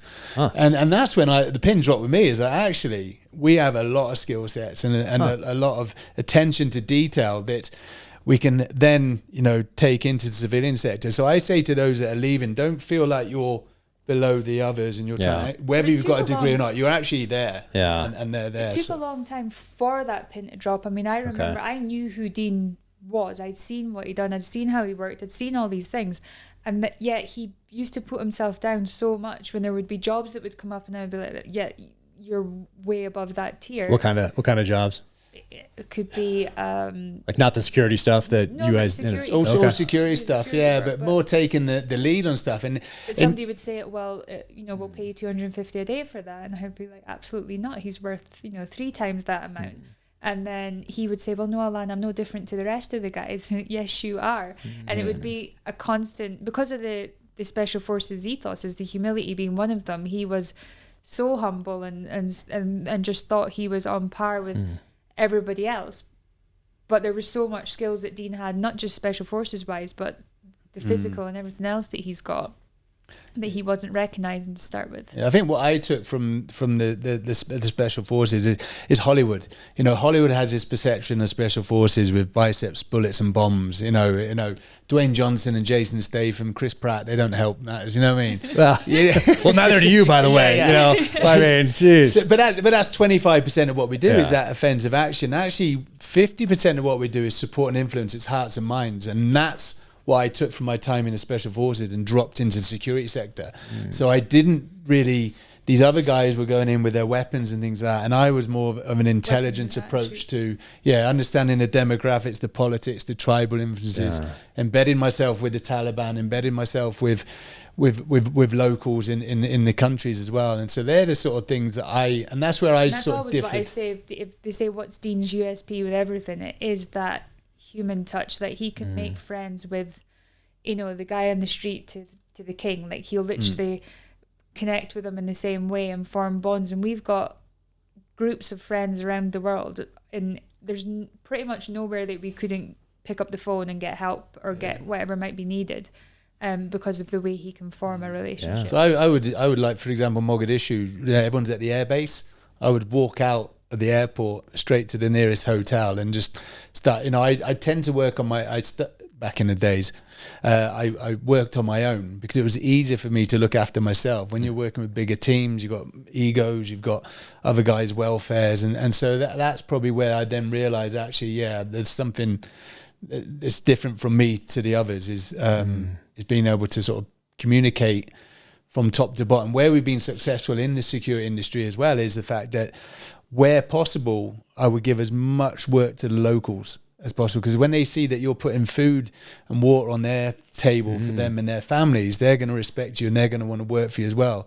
Whereas some of these bigger companies come in and try to do it themselves, and that's where they hit hurdles. So this is where we've managed to get through barriers where other people haven't got to, is because I'd probably say 75% we can give to locals, 25% we have to keep for ourselves, because of the sensitivity of stuff. But then I think the next section of why many fail on that outside is, so Dean has all that nailed, and then in the back room it's the invoicing, the business side of it keeps running through, and that's one of any guy that I see that's in, biggest thing I see is he's not charging for his work, he's not invoicing, he's not doing these things, not paying bills, not doing taxes, not doing setting up the right LLCs, or charging for the work you're doing. Like I was dealing with a guy once, and he had a pile of invoices he'd never sent, and he'd be like, I'm too embarrassed to send them now. Really? They need to read your book, obviously. Yes. Well, that's the way that our strengths and weaknesses are. I don't talk money at all with clients. I hand them to Lana, but we come from a background where, if we're planning an operation in Afghanistan, I need 2 CH-47s, I need a UAV, I need fast air, I need a squadron of guys, and no one tells me the price of that. It's automatically done for you in the military. It's free. Everything's free. There's no scope of work, there's no NDA, there's no proposal. So we come from an environment like that. So when I left, I didn't feel comfortable talking about money, and I was at 250, 350. That would do. Right. Yeah. And that was good money. compared to what we're in the teams. When in fact, there's other people out there not as qualified as you, asking for 2 or 3 times as much. So it was just really understanding your value and your worth, and that's where Alana talks about in her book. Does a lot with the veterans. Yes, you may have, when you're in the military, that is your wage, but out here you can earn tenfold. And so that's well, interesting. You talked about talking to the king and the person in the hotel, and the Rudyard Kipling poem "If Speak with Kings nor Lose the Common Touch." Exactly. And so I think it's one of my favorite my favorite And I think poems. a lot of the things that Dean's achieved, Abu Bakr, I think, was one of our greatest assets at the time, and he was our fixer. And when Dean was doing some of the most dangerous missions, when you see, like, what's the film, 13 Hours? 13 Hours, yeah. So this was Libya. Libya. No, we talked about him on the first podcast. And you watch, whenever we were watching the movies and you're seeing all this blasts and guns and all these things going off, and I remember that there was times that those things were happening, but what Dean was doing was always, he was staying in people's mum's safe house, staying, like, even during Ramadan they'd be looking after him and they'd be doing all these things, and there wasn't many people that, the white bald man with tattoos, where they would do that. He had this connection. I think it just genuinely was the respect. If Abu Bakr called us now, we would be like, yeah, what do you need? What can we help you with?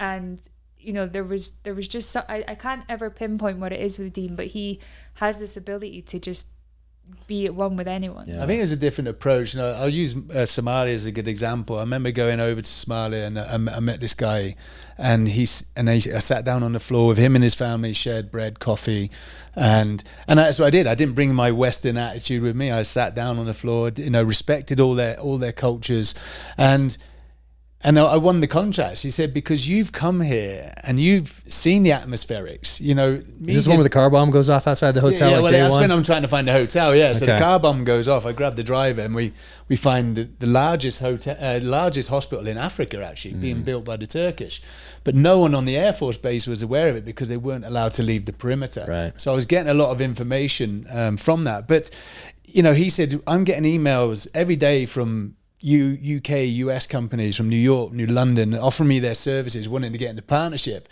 but none of them are willing to come out here and see what's actually happening on the ground. And so that's where I used to initially get the foot in the door, is the fact that you've come here, you've taken the risk, and actually, yes, it's not totally as dangerous as the world's making out.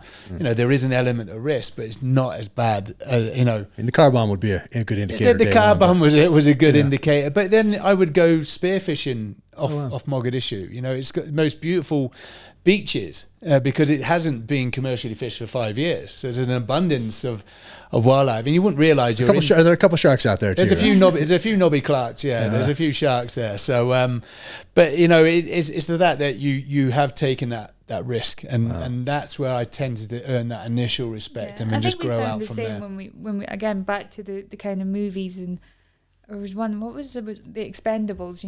And you see the first Expendables. I think it is when they're doing the pirate.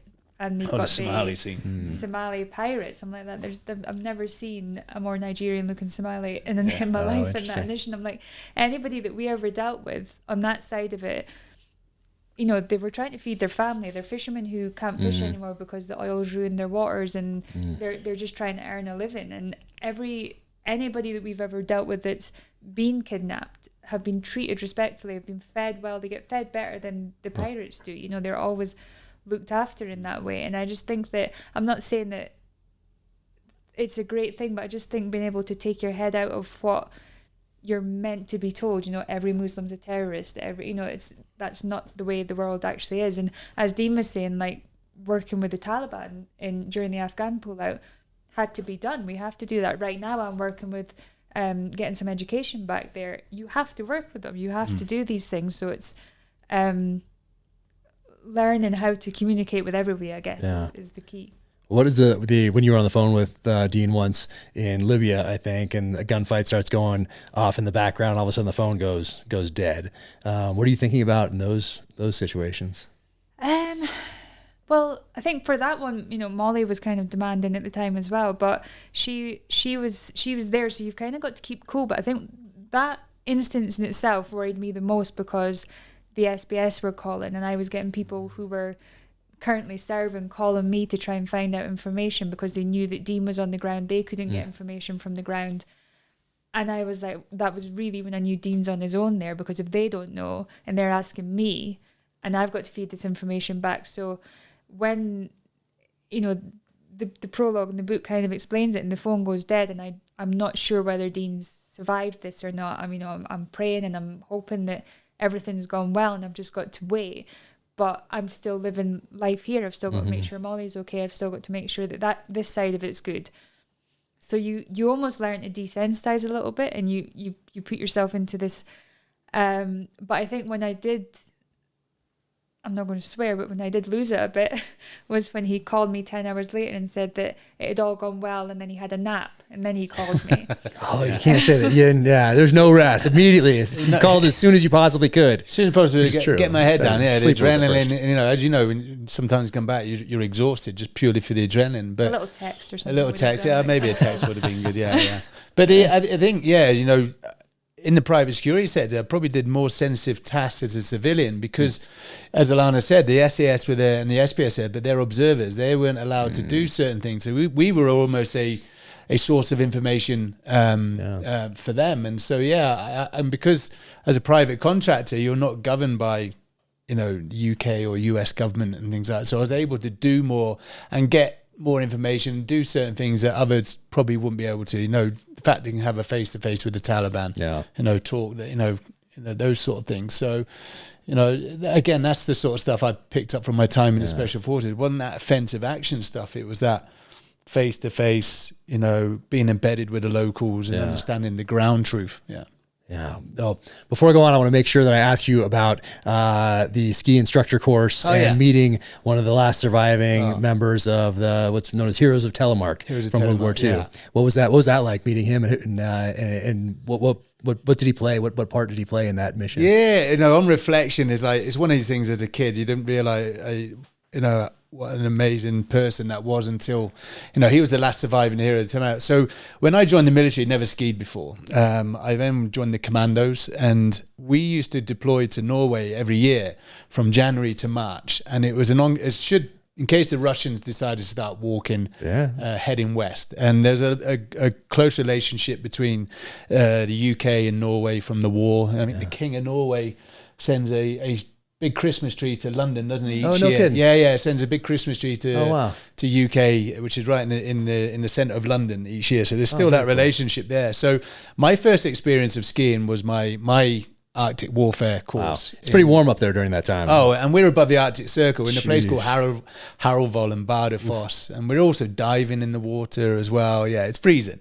And so that was my first exposure, and that was 1997. Okay. So pretty early on, a couple years in. Pretty early on. I just went straight through the commandos. And then 1998, they're like, well, we need ski instructors. We now need military ski instructors and Arctic warfare instructors. So probably one of the best courses I've done in the military. It was a civilian course. Spent 6 weeks in Rjukan, where the still water plant is from the Heroes of Telemark. That's where we did our military ski instructors course. And we had civilian ski instructors taking us. And I'd never done downhilling. All my skiing had been langlaufing and telemarking. Okay. And the only, in fact, I'll go back to your original question. Past my military ski instructors, we were then in Kosovo in 1999, and we went to Macedonia skiing. And it was the first time ever I had fixed, because I was like, why would civilians pay to go skiing? It's horrendous. You know, telemarking, langlaufing with this great big house on your back. Yeah. And then went to Macedonia. We went to a ski resort. It was called No Nobawanka. And I was like, that sounds made up. Yeah, it sounds made up. It was NONOBAWANKA. I bought every postcard there and sent it to everyone around the world. And my friends were telemarking, and I bought the fixed. And then I realised why civilians go skiing. The downhilling, we fixed their heels. It was a lot better than what I was used to. But no, sorry, when I was back in Rjukan on the military ski instructors course, we had it was the last surviving member from the Heroes of Telemark. He was in his 90s. And this gentleman came in. And there's only been probably 2 or 3 occasions in my life where, you know, I give them my full attention. You know, a pin could have dropped in that room. And he talked about how he had to take his secret document, and he's still in, you know, north of the Arctic Circle, and he's getting chased by 30 Nazis, and he has his secret document, this envelope, which he needs to take down to Oslo, which is the southern Norway. So I don't know how many thousand miles this guy skied, but how he evaded the Nazis all the way down just to hand over this document, which then was to start to inform him about the still water plant. But yeah, I missed so much about in that story, but literally everyone's was just like, eyes were wide open, and just the physical endurance achievement alone. But the risk of him actually getting captured as well, because he has a family, and all the guys got their skis. My only regret is I didn't have a set of skis. Dang! The guys got their telemark skis. No way! Signed from this guy. You know, imagine what they're worth now. But I was just thankful I had an opportunity to be in the room and listen to that story. Jeez. And so it was a great place and a great course that I went on. And man, I post about it every year. I try to post about different historical events when they happen. I just don't want to forget and want to honor the guys that learn these different lessons in blood, so that we can, we're the beneficiaries of those lessons. But so I post about it every year, and it's just incredible what those guys do. And the skis that they use compared to what we're using now. You know, our technology is getting a lot better. You know, it's the skis that he was using. Wood planks, and gee, that's amazing you got to do that. There's a company, I think it's called SOE Expeditions, perhaps. I might be messing it up, but they go and retrace those steps. They take you on a... there's probably a couple companies that do it, maybe. There's a couple that do it, and I was looking into something once about reenacting some of those military but physical endurance ones. It's a bit like Operation Frankton, which was the birth of the Special Boat Service, known as Cockleshell Heroes. Yeah, so the Cockleshell Heroes, you have 10 special boat service guys in 5 Kleppers, and only 2 survive. But the movie stops when the movie stops actually when the boats get sunk in the Bordeaux River. And I think that one operation shortened the war by 6 months. Just the whole logistics, because they cut the Nazi logistics line with all this shipping. But what you don't see, what they don't tell you, is that actually for the officer and the Marine, they escaped and evaded from south of France to Gibraltar. They stole push bikes, cycled over the Pyrenees, and went all the way down to Gibraltar, and got picked up by UK submarines. You know, that itself what is a time. I can't believe that. Yeah. Oh, they haven't made that a movie yet. That's incredible. Movie, so, you know, for me, I'm always fascinated. I'm more fascinated now in military history than when I was in. When I was in, I wasn't really interested. It's only now that I look back and think, actually, you know, some amazing feats. And for me, with physical endurance as well, I'm always intrigued in those. A book, I don't read many books. I've read yours though, Jack, don't I? I've read yours, mate. Sure. You can listen as well. I actually read, the only reason I read mine is because I had to narrate it. You know what I mean? It's an autobiography. But I was actually in an OP in Kosovo. We're on the Serbian-Kosovan border. And there was a 5K buffer zone between Serbia and Kosovo, which is a no man's land. You know, no one was supposed to go in there. But there was a militia training camp set up there, and we were literally doing an OP on this. And we're in these tents, and my friend gave me a book, and it was called The Long Walk. The Long Walk. I think they made a movie about it. I didn't watch the movie because the first scene wasn't like the book, where a Polish officer gets arrested by the Russians, gets interrogated, and then he all of a sudden they're all put on a train. There's 100,000 prisoners, and they're on this train all the way out to Siberia, and it just stops in the middle of nowhere. And they end up all being chained together, and they end up walking thousands of miles north in the middle of nowhere and build their own POW camp. And because he's an educated guy, he ends up working in the commanding officer's house with the wife and stuff, and he ends up stealing stuff, and then him and 2 guys decide to escape. But rather than just go east towards Mongolia, which is only about 200 miles away, they actually walked back the way they came, thousands of miles south, found a girl who was homeless, and then walked over the Himalayas. And so those sort of stories I love is military stories, but with endurance feats as well. Yeah. So there's two stories out there that I read when I was young that now later in life I've found people questioning the veracity of, and I'm like, it's so deflating because of the times that I read about those two stories, and they were so impactful on me back then, and really, helped. They were part of my experience because I read them, and just like anything else that I read or that I did, it became part of my foundation and experience. So I haven't gone and really looked into it to see if it is or not, because I don't know. Well, one, I haven't had the time, and two, maybe psychologically I don't want to be like, oh man, all that. Luckily, it's not like the only thing I read that helped build my foundation. So I think it's fairly solid, but I need to look into that and this other one. And I think it goes back to we like to put people down a bit. So I often find that there's at least partial truth in most of these things, if not fully. So they did that with Bravo 20. They did the real Bravo 20, where they retraced the steps, and it didn't add up. It's tough. Yeah. Bravo 20, the most famous special forces, it was the biggest mess up. So, well, a lot of these things, a lot of the awards or incidents that people are involved in come from something that got messed up or snowballed, and now you gotta deal with it. And so what is your take on all that on Bravo 20? Because it was before your time. Like, you probably read the book when you got in or heard about it, the books. Yeah, I actually watched the Sean Bean. Sean Bean. I remember I watched it. I think I watched it in Kuwait. I think. My attraction to that is because actually they play Phil Collins in the Air Tonight. Oh, do they? It's been a long time since I saw it. Running across the desert. I thought, this is amazing. My take from that and Lone Survivor is probably one of the most dangerous things on the battlefield is a goat herder. There's a couple. Yeah. So no, I think I can't talk because I wasn't there, but when you sort of hear of, because there was 3 teams, there was Bravo 10 who refused to go on the ground because they said, we're not ready, we don't have the right. Did they land and step out and look and then come back? I forgot. I think they didn't even deploy because the radios they didn't have the right equipment. Everyone assumed back in them days Iraq it's going to be hot, but it's snow. Right. It snows, it's cold at night, and so Bravo 10 refused. The commander made the right decision.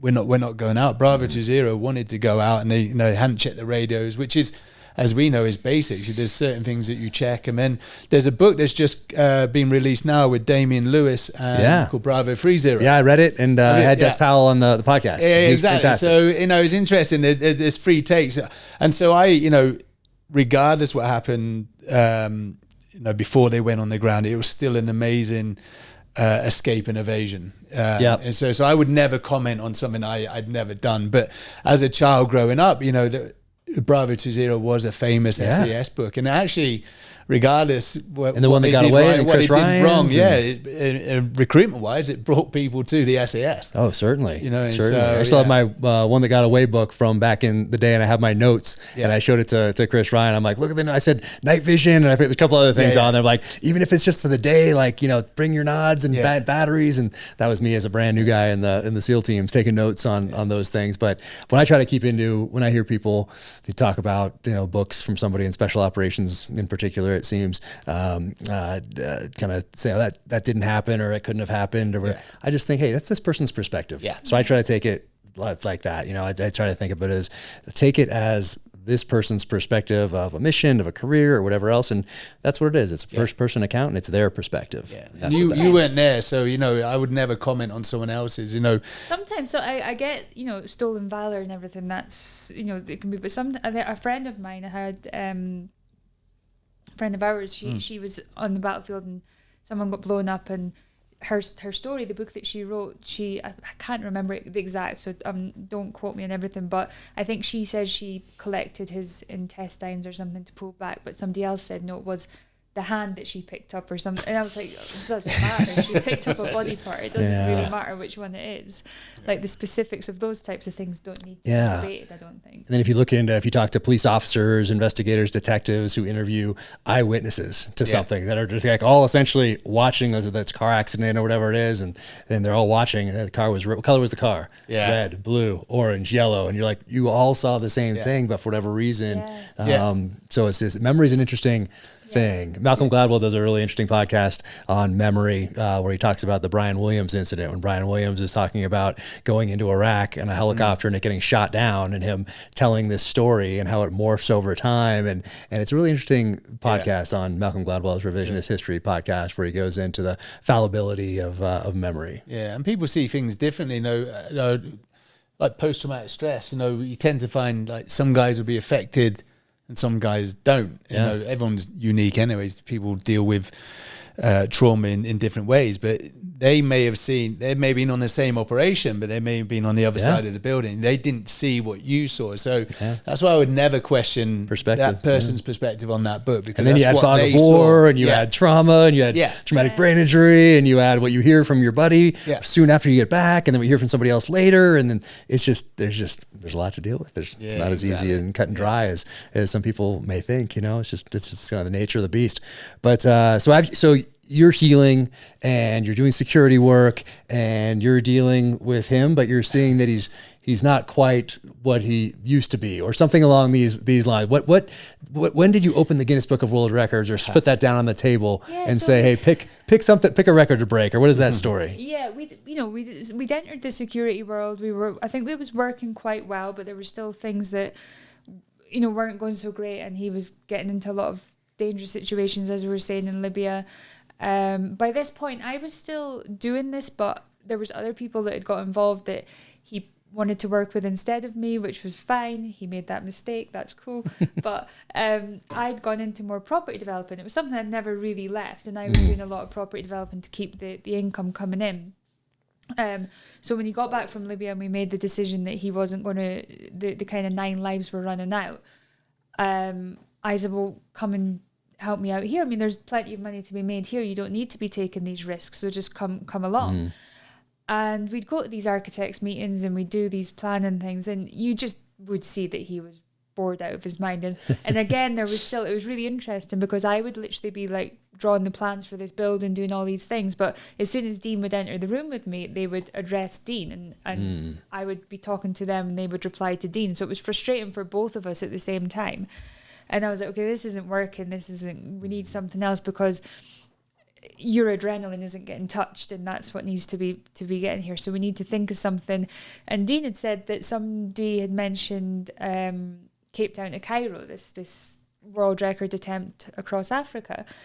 And I was like, yeah, that looks okay. But so we got the Guinness World Records out, and let's just see what we could do. And then I was like, okay, if you're going to do that, then you need to go for the longest road. So there's this road that runs from Argentina to Alaska. It's the longest road in the world. How about that? And at this point, he'd been cycling on the bike, but I think the maximum he'd done was maybe 20 miles. 20 miles, probably 8 miles to the office and 8 miles back. But yeah, it's probably 5 years having left the military to this point now. I'd just come home, just single-handedly evacuated the Canadian embassy. I'd only been home 21 days in a 365-day calendar. So this is when the second pin dropped for me. I hadn't really come to terms with the fact that I'd left the Special Forces. I was still trying to match that adrenaline rush. And so chapter 16 was Dead or Divorced in the book. And this was the conversation Alana had with me. And it was plain and simple. If you continue like this, you'll either be dead, or me and Mollie won't be here. But he had to be, we couldn't say...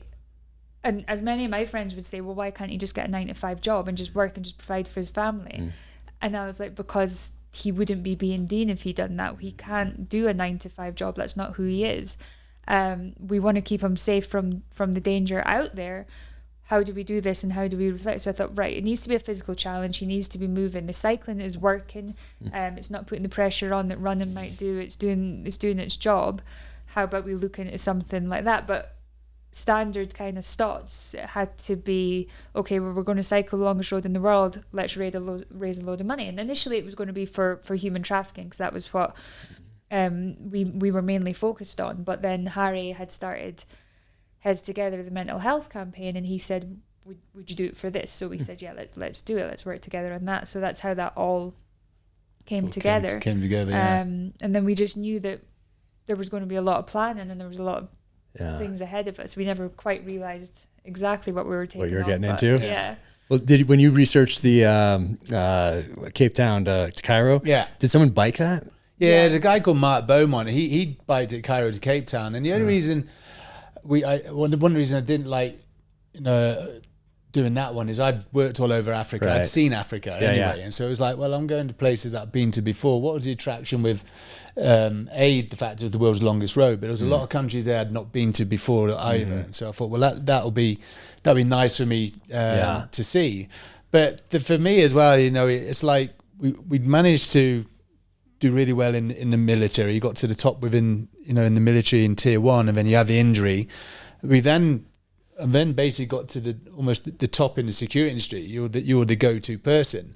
So it's like you've achieved it here, you've achieved it here. Once is good, twice is normally like good luck. Could we do it in a totally different sport? And that's why we chose that, and also the fact that it wasn't going to hurt my knee. I had to find a sport that my injury wasn't going to be a hindrance, because nothing sexy about cyclists, I mean? When Alana didn't marry me because I looked like Lance Armstrong. But no, I took on, but I just felt that 8 miles to the office and back, I was doing a lot of like TRX work, calisthenics, but I just getting your lungs going again, I just felt like a huge weight off my shoulders, and so that's why we chose it. After the first couple of 100 milers, I knew that Dean had incredible physical ability. I knew, there's a story in the book where I talk about him carrying a table across the snow for Christmas, and he didn't see this as a hurdle. He just went and got this table that we needed. We didn't have a van, so he carried it on his head. And I remember when I tried to lift the table off the ground, and I'm not weak, I couldn't lift it off the ground. It was that heavy. And he'd carried it like 2 miles in the snow. So I knew he's had this physical ability. But once I started to see how he was putting these miles in and how he wasn't being affected, like I would see other people affected by a physical challenge, and not physically but mentally. I would see at the end of a challenge that was so tough, I'm never going to do that again, or they'd stop halfway through, or they would quit while they were training. Dean, I slowly started to see he didn't have that off switch in his brain that said he couldn't do it. So when we said you're going to do 14,000 miles, and it's funny because he talks about it in his book completely different to I talk about it. I knew he was coming in under 100 days forever, but I couldn't mention that to Dean. I had to get it slowly into him that he was going to achieve that, but it had to be done in a very careful way, so that it was just try a little bit harder, push a little bit further, or the way that I would normally do is, if you can't do it, it's okay. And you're training, like you're working out, you're training, you're focused on that. And you talk a lot about what you're doing in here, but what's your perspective? Because we talked about it on the last podcast together. I read it in the book, and then I got to read it here in She Who Dares, like what you're doing, and you're figuring out fundraising pieces and putting the team together. And then once you get over there's some team drama and the medic, and then there's a lot happening. You're trying to shield him from some of this so that he can focus. And what is your, I think what so are your at this memories? stage we've got, Dean's now hit 40. I've given birth during this training process as well. So we've got Tommy, who's now in the world. Dean's obviously not working now, so we're full-time relying on what I'm bringing in for this. So there was a lot going on at home. But then I think I would say one of the worst things that happened was working with Harry. And that's not to say that I didn't enjoy working with Harry. It was that as soon as his name was brought into the situation, we had a lot of offers of help, like lots of offers of help. As soon as the kind of promotional video was released, it was everybody wanted to help. There was, and as I said before, we only set up Instagram while we were doing this. I had a private Facebook account, Dean had nothing. So then you're getting these messages from complete strangers saying we want to help, and I'm just thinking this is great. People want to actually help us, and we're raising all this money. So I was like, more help the merrier. This is fantastic. And then we were getting companies offering to help. So there was a Pacific cycling training company who wanted to help, but they wanted to charge. And Dean was like, well, of course, let's pay them. And I was like, well, no, but if they want to get involved and put their name to this, they should be offering to do it for the charity, really. And they were coming out with things like, at one point, one of them said that Dean was doomed for failure, and there was all these other things that were happening. And then I found a local guy. Dean ended up fallen in love with them, and they done really well together on the train, and then he didn't want to charge. So it was trying to find the right people who wanted to do it for the right reasons. So then I had to go quickly into who's here for the right reasons, who's here for the wrong reasons. We're fundraising this whole time. So we've got fundraise for the actual challenge and the donations, because what we wanted to make sure was that all the donations was going to go to the charities, and anything we took in the sponsorship was completely separate. So we found a sponsor who was willing to, long story short on that one, they eventually came on as our main sponsor, and they paid for everything for Dean to do the challenge, but we still had to raise all this money. So it was constantly working out how to fundraise. I mean, I'd obviously been a debt collector, bank manager, so money wasn't alien to me, but this new way of raising money now, it wasn't just a case of let's go and collect money for charity, because we had this royal connection, we had this legalities and politics and everything else to navigate. There's a lot more to deal with when you're dealing with royal family. Amount, and is that the Royal Foundation? Is that their wing that you dealt with? So, yeah, is that how that works? The Royal Foundation was set up by William, Harry and Kate as their wing to be able to do any sort of fundraising challenges, but there was 35 people who worked for the foundation, and there was all these causes. The Invictus was run through it, everything came through them, and every time they had an idea they had to go forward with it. So the Heads Together was just another one of these ideas. Okay. So then it ended up being that Dean and I were pretty much doing all the work. When it came to, there was 11 charities involved, and we were having to pull them all together to keep coming together. And the whole point of Heads Together was a collaboration of mental health charities, but trying to get them to work together was very hard. And unless you were dangling money at them. Owning a rifle is an awesome responsibility. Building rifles is no different. Started in a garage by a Marine veteran more than 2 decades ago, BCM, Bravo Company MFG, designs, engineers, and manufactures life-saving tools built to a professional standard. BCM builds professional-grade AR rifles and offers a huge and expanding line of upgraded accessories for the rifle, including buttstocks, pistol grips, optic mounts, handguards, vertical grips, and a lot more. BCM is partnered with veteran American Special Operations Forces instructors to ensure our customers have access to proven training to employ critical hard skills under stress. Every BCM product is a collaboration between our design, engineering team, and combat veteran end users. BCM components improve handling and reliability in all scenarios, addressing shortcomings discovered in real-world conditions with legacy systems. We assume that when a rifle leaves our shop, it could be used in a life-or-death situation. Each component is hand-assembled and tested by Americans in Heartland, Wisconsin. Bravo Company MFG is an employee-owned company.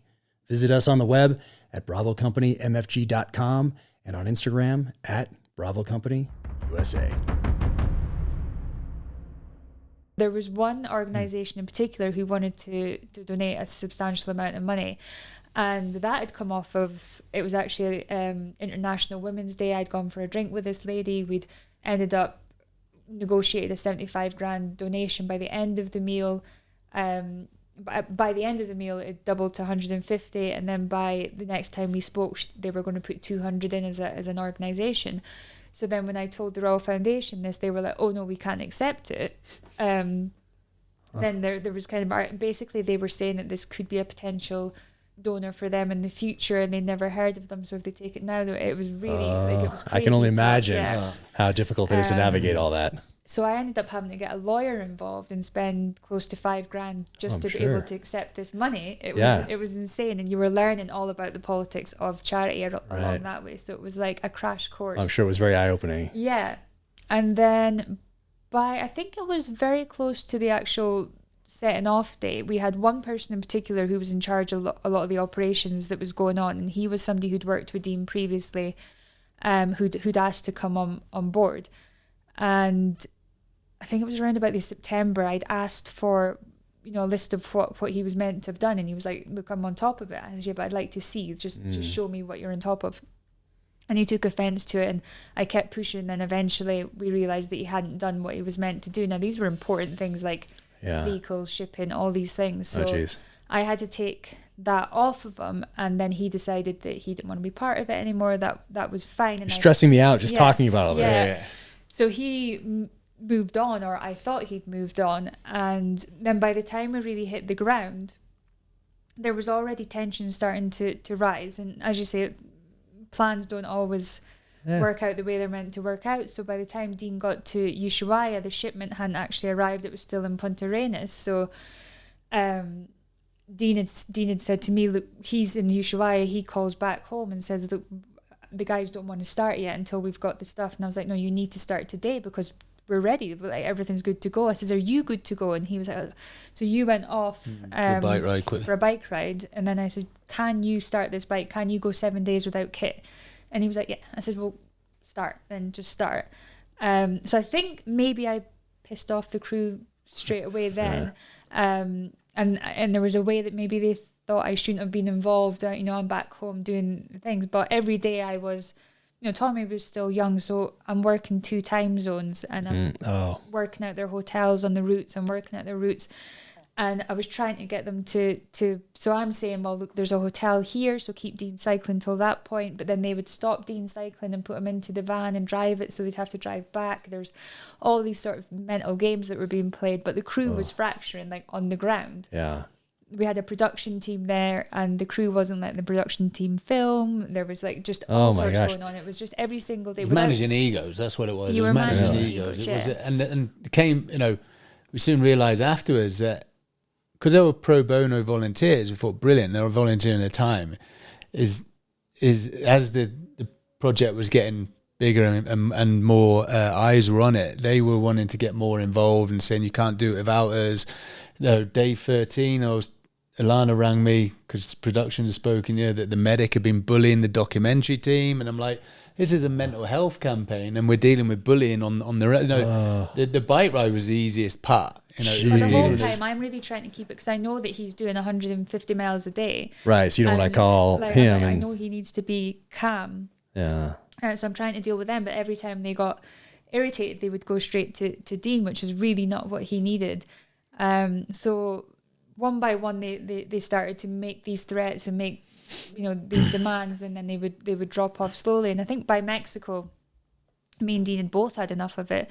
I think we met in Panama when I moved the cars down, and it was like just a fleeting moment, but you could see there was like the crew didn't even talk to me when I was there. So it was a really uncomfortable situation. And then by Mexico, it was like, the demands had got really strong, so it was time for me and Dean to say, look, can you do it on your own? Can you actually do the rest of this trip on your own? And he was like, yeah, I think I would prefer to. We can work it out. We can find mechanics along the way. We can find massage parlours, which was an interesting thing when I was looking for massage along the way. Yeah, the right type of massage. Yeah.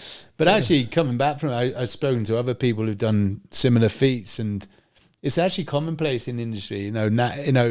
We weren't the first people to experience that. It's so now the lessons learned is it has to be contract, it has to be an NDA, because when you are dealing with, there's nothing written down, then you can't hold them to anything. And so it's only when I finished, people are like, oh yeah, that happens all the time. I was like, well, wish someone had told me that. I know. 18 months ago. We were planning this thing for we worked out the hard way. So moving forward with other challenges, just any support team there is contracts and NDAs, and pay them for their time as well, But we just fought because it was a mental health campaign.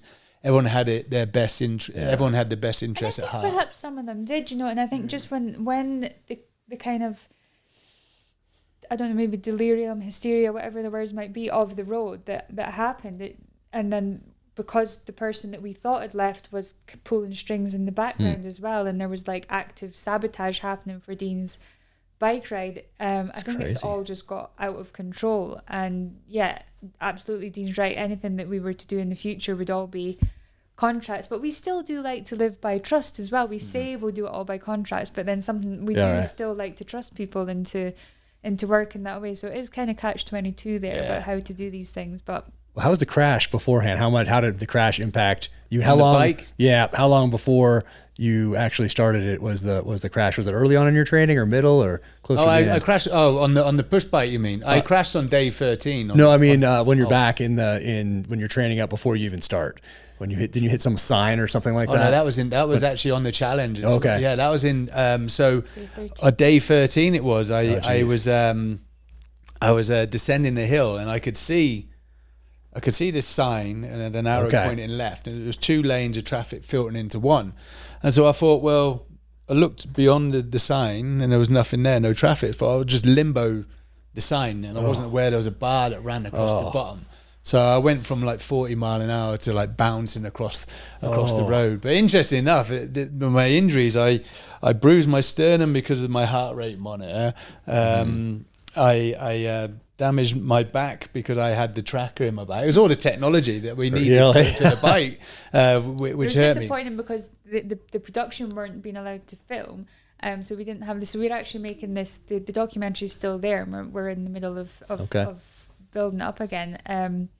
But the good bits, like I say, good bits, not good bits. The bits that would have been good to catch. The GoPro wasn't switched on. You know? Oh no. Okay, yeah, well. But yeah, for me, it was just an eye-opener how easily things could have gone wrong on the challenge.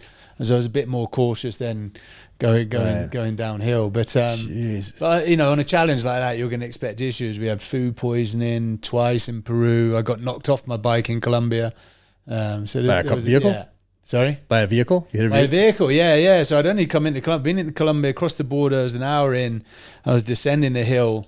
And thankfully, I was on my brakes anyway, and there was traffic going down, and this car just pulled in to turn right, and they didn't see me, and just you know. But when there was an elderly couple actually, and then when I picked myself up the gravel, they saw me, panicked, and just drove off. But you know, it's that sort of third party influence that could affect the challenge. What I liked about the challenge was as Alana said, you know, physically and mentally, I knew I had the capacity. I just had to apply it in a different sport. I just took a military set of orders, put it on this challenge, and crossed out ammunition. We just literally were the way that we planned it. But and then, you know, getting to America on day 70, we're 14 days ahead, and then 17. Day 70. 70. I'm like 70. What? Yeah, okay. Day 70, and I'm 14. I'm like, what? Yeah. Okay. I'm 14 days ahead. I'm like, perfect. You know, I can take my foot off the gas. And actually, coming into America as well, you know, we had spoken to the previous record holders. They'd all started in Alaska and finished in Argentina. But I spoke to them and asked them, we do a thing, a bit like a wash up, or we call it a hot debrief. What worked, what didn't work, if we can do it again, what would we do differently?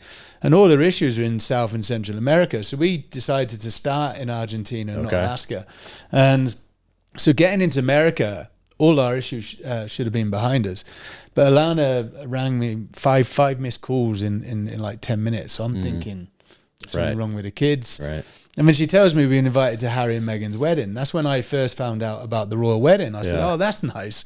And she goes, no, for you to finish, you need to be in by day 102. Get pedaling. Yeah, so going into the phone call, I was 14 days ahead. 10 minutes later, I'm now a day behind. Wow. And so, you know, now I'm being affected by a different timeline. The start point's the same, the objective's the same. You know, I just now, every time I was getting advantage and time with me, it was getting taken away from me. And so you just have to, and I think that's where that special forces experience came in. You just react to the situation as it unfolds. You can't control the uncontrollable. It's like, okay, well, you know, I've just got to start pedaling faster. So security wise, did you set anything up ahead of time, or did you just? Interesting enough, you know, obviously from my background, you know, I was mindful of security because the documentary team and the support team a bit more risk averse than myself, and so, and in South America I would stop cycling at last light. We were off the road,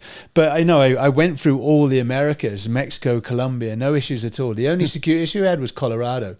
Someone broke into one of the support wagons in Pueblo. Really? Yeah, so you literally have gone through all these places which you controlled by the cartels and all these things. But and then we had, you know, we spoke a lot about that fear factor of the security side of it, and how, again, back to the, you know, perception of what an area is like. And people say, even somebody said recently, because Dean was about to film in Mexico, they were like, you can't go there, it's so dangerous. Like, it's beautiful. Mexico is one of the most beautiful countries I've ever been to. But when we had to move the cars, so me and my PA had to fly over to move the cars from Florida to Panama because they didn't get loaded on the ship. So the Darien gap between Colombia and Panama, Dean had to fly across, and then we had to get new vehicles at this side. So the the cars hadn't made it and we had to drive these cars down. So I'm back in Aberdeen when I find out the cars hadn't made it on the ship. And I start calling around saying, look, I need people to go and drive these cars. And people are like, it's too dangerous. You know, Mexico, Honduras, Nicaragua, we can't be driving through there. I couldn't get anybody to do it. There was a few security people that were interested, but it was going to cost a lot of money for us to do it. So we decided to do it ourselves. But how we planned it and how I decided, unfortunately, the main sponsor decided they wanted to send one of their guys with us. So I don't know why they thought it was a sensible idea, but they said they wanted this guy to come with us. So I sat down with them before we went and just done a security brief and said, look, we set off at first light. We're not driving in the dark. We stick to the main roads, you know, just all the how to keep safe while traveling through these countries, you know, because people are like, these countries are so dangerous. Like, yes, if you go out, you know, to the strip bars off the main bit in the middle of nowhere in cartel controlled territory asking to buy cocaine, and you're gonna put yourself into trouble. But if you stick to where you're meant to be, you're not going to find these things. So that was how we'd planned it. But then when we were on the road, you know, I was like, right, 6 a.m. we're leaving every morning. I'd be sitting there sometimes like 6:20, 6:30. I'm like, come on, let's get going. We need to move. So I think that when it comes to the security side of it, it was actually about the planning side as well, that we made sure that we were doing it at the right time, the right place. Yeah. Yeah. That's fine. I was telling Ashley before you guys got here, I'm like, oh, they'll be early. Like I just these two will be earlier. I knew it. 5 minutes before. Exactly. Yeah. Did you guys watch Ewan McGregor and Charlie Borman do The Long Way Up? I think it's on Apple Plus now. They have Long Way Around, Long Way Down, where they go down through Africa, and then Long Way Up from tip of South America, and they stop in LA. I think they just go to LA on that one, but they do it with on electric bikes. You know. Yeah. Do you look at those guys and you're like, try pedaling? Yeah, no actually, we were chatting about electric bikes yesterday. We just bought our daughter one, and I was reluctant to buy one. I was like, no, you need blood, sweat, and tears. But actually, you know, it's already out there. But they're quite a good tool, really. You know, for me, I would never use one. What do you think about it when you're speaking about the skis? You know, the old school skis to the He's probably looking at he's probably looking at our skis. Like, exactly. Got it easy. That's exactly what it is. But you know, it enables people who are either injured to still be able to cycle. It enables people who, you know, if Alana wanted to cycle with me, you know, she probably wouldn't be able to keep up. But she has an electric bike, then she can keep up. You know, so. I should have been more clear. They were on electric motorcycles. They were on motorbikes. Yeah, it's true. Yeah, no, you're true. But yeah, I look at them and no, I haven't watched it. It's really interesting though, because you're talking about the Darien Gap, and Dean does not want to. We keep saying that we want to do it again because although he's cycled through all these countries, he hasn't seen any of them. You know, because he was just like head down going forward. The same, you know, when I was driving the car down like Costa Rica. I entered Costa Rica about 6 o'clock at night, and then I entered Panama about 6 a.m. So I drove through the whole of Costa Rica, and I haven't seen any of it. It was pitch black the whole time I was traveling. So we'd love to go back and just see the countries that we I do a lot of guest speaking. People say, you must have seen some wonderful things. I said, I probably did. But I don't really, because I was so fixated on the numbers. It's probably about 10 days. You know, we did it in 99 days. There's 10 days that really stand out. The rest is just a blur. And that's why it's really good seeing some of the stuff now that's coming from the documentary. Okay. I'm like, wow, I totally forgot about that. You know, what are you thinking over those times? You're pedaling all day, every day, essentially. What are you thinking about as your... So for me, it was about I needed to be hitting my targets. You know, the first week we had really strong winds in Ushuaia. There's nothing you could do. And when I was doing the planning, you know, the world record was 117 days. I was aiming for 110, and it wasn't because I wanted to smash it by a week. When we were looking at all the potential scenarios that could happen, you know, there's things that we could compromise with, but there was natural disasters. I think there was a coup in Ecuador 4 weeks after Nicaragua, the civil war 4 weeks after I'd gone through. So there's things that are out of your control. So I as we do in the military, we give ourselves a bit of fudge. So I gave myself 7 days fudge. So should I encounter any of that, you know, it's eating into that. So actually, by the end of the first week, I was 39 miles behind target, but my target was still a week ahead of the world record. Everything from them was gained. And so we called it the Oracle. I literally had every mile of that route down in stages.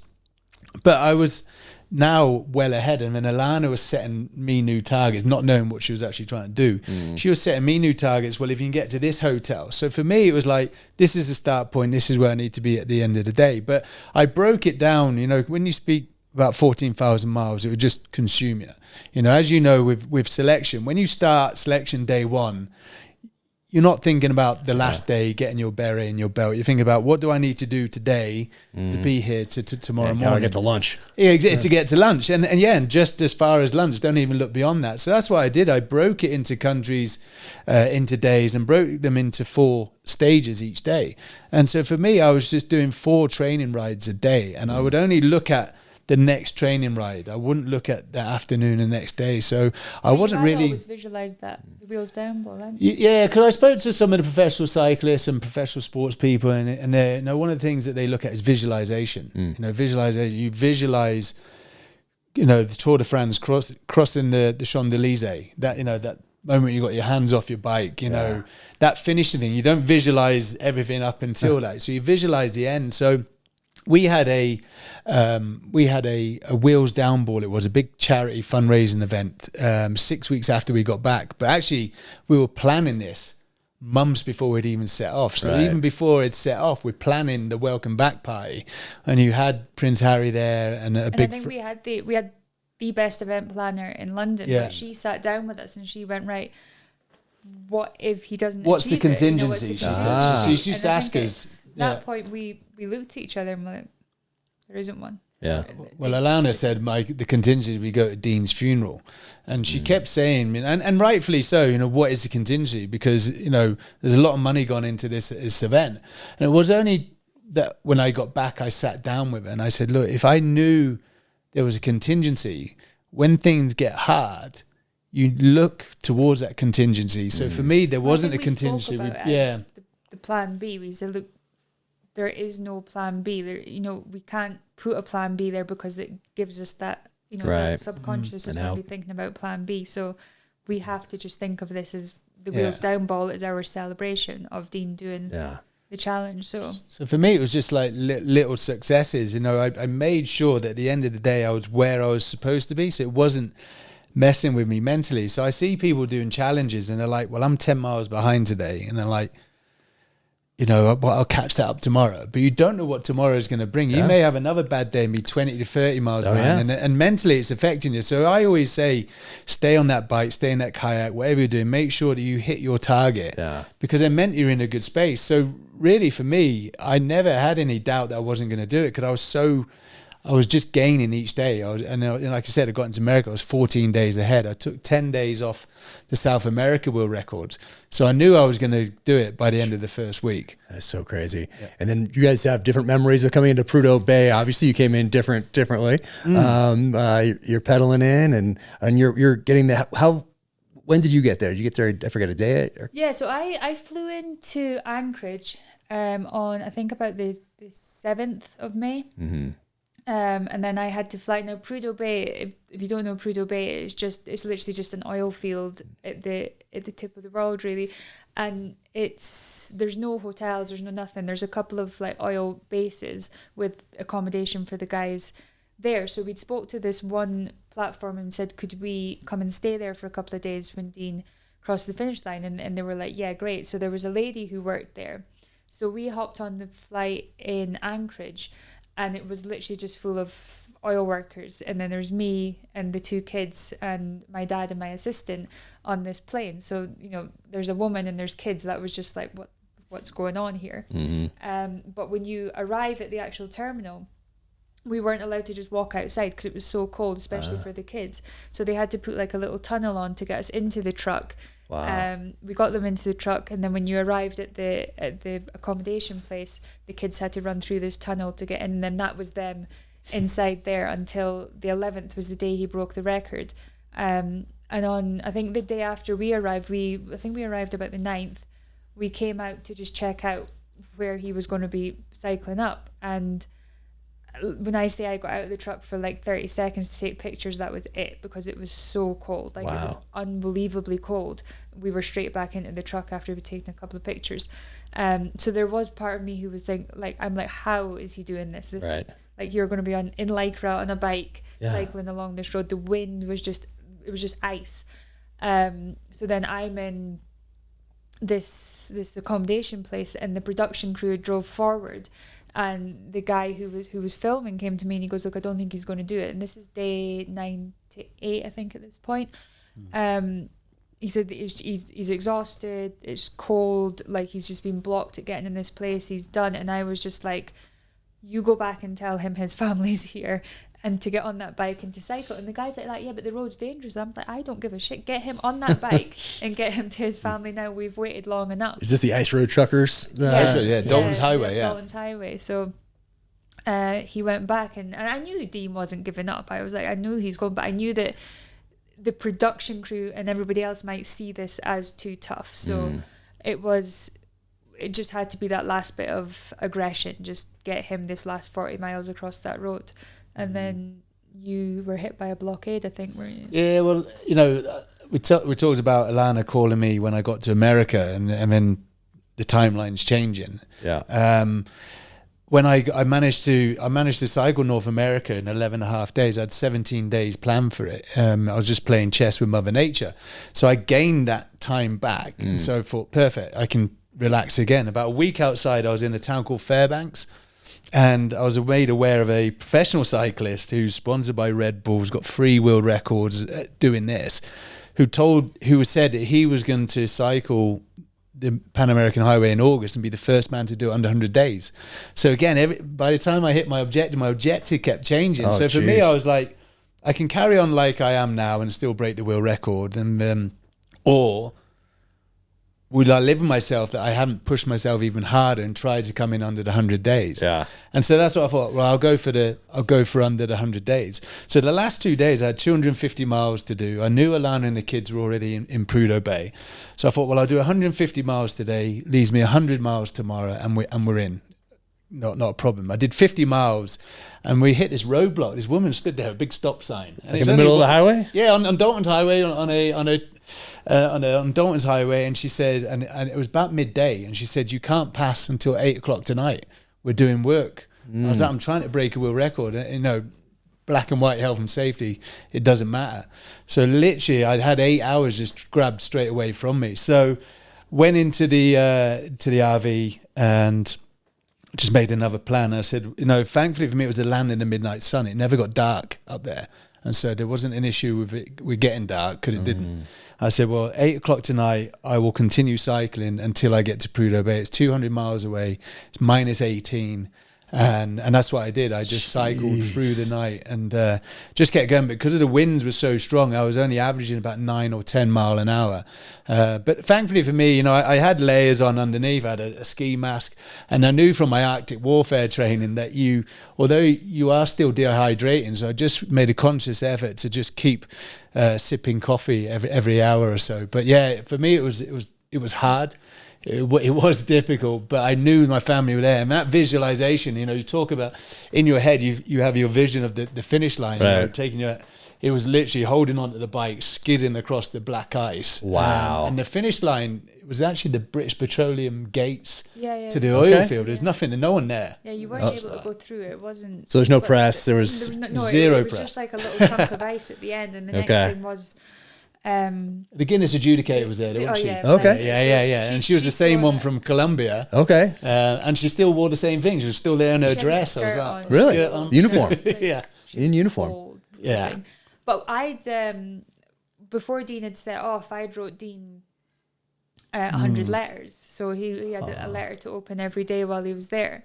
Wow. Well, I didn't know it was 100 letters, did I? I didn't know it was 100. No, I'd just given them the pile, and I said the last thought one it was was going to be opened at the 117. finish line. So No way. I thought he had 117, but you only had 100. So So my morning routine, I used to get myself into a routine. My morning routine, I would get up, eat, you know, have a shower, or whatever, and then I would open the letter like day 1 or day 3, and it would either be a poem, it may be a drawing from the children, just something I could think about in the day. So that was just my normal routine. But as I'm approaching Dalton's Highway, actually before that, I was in Canada.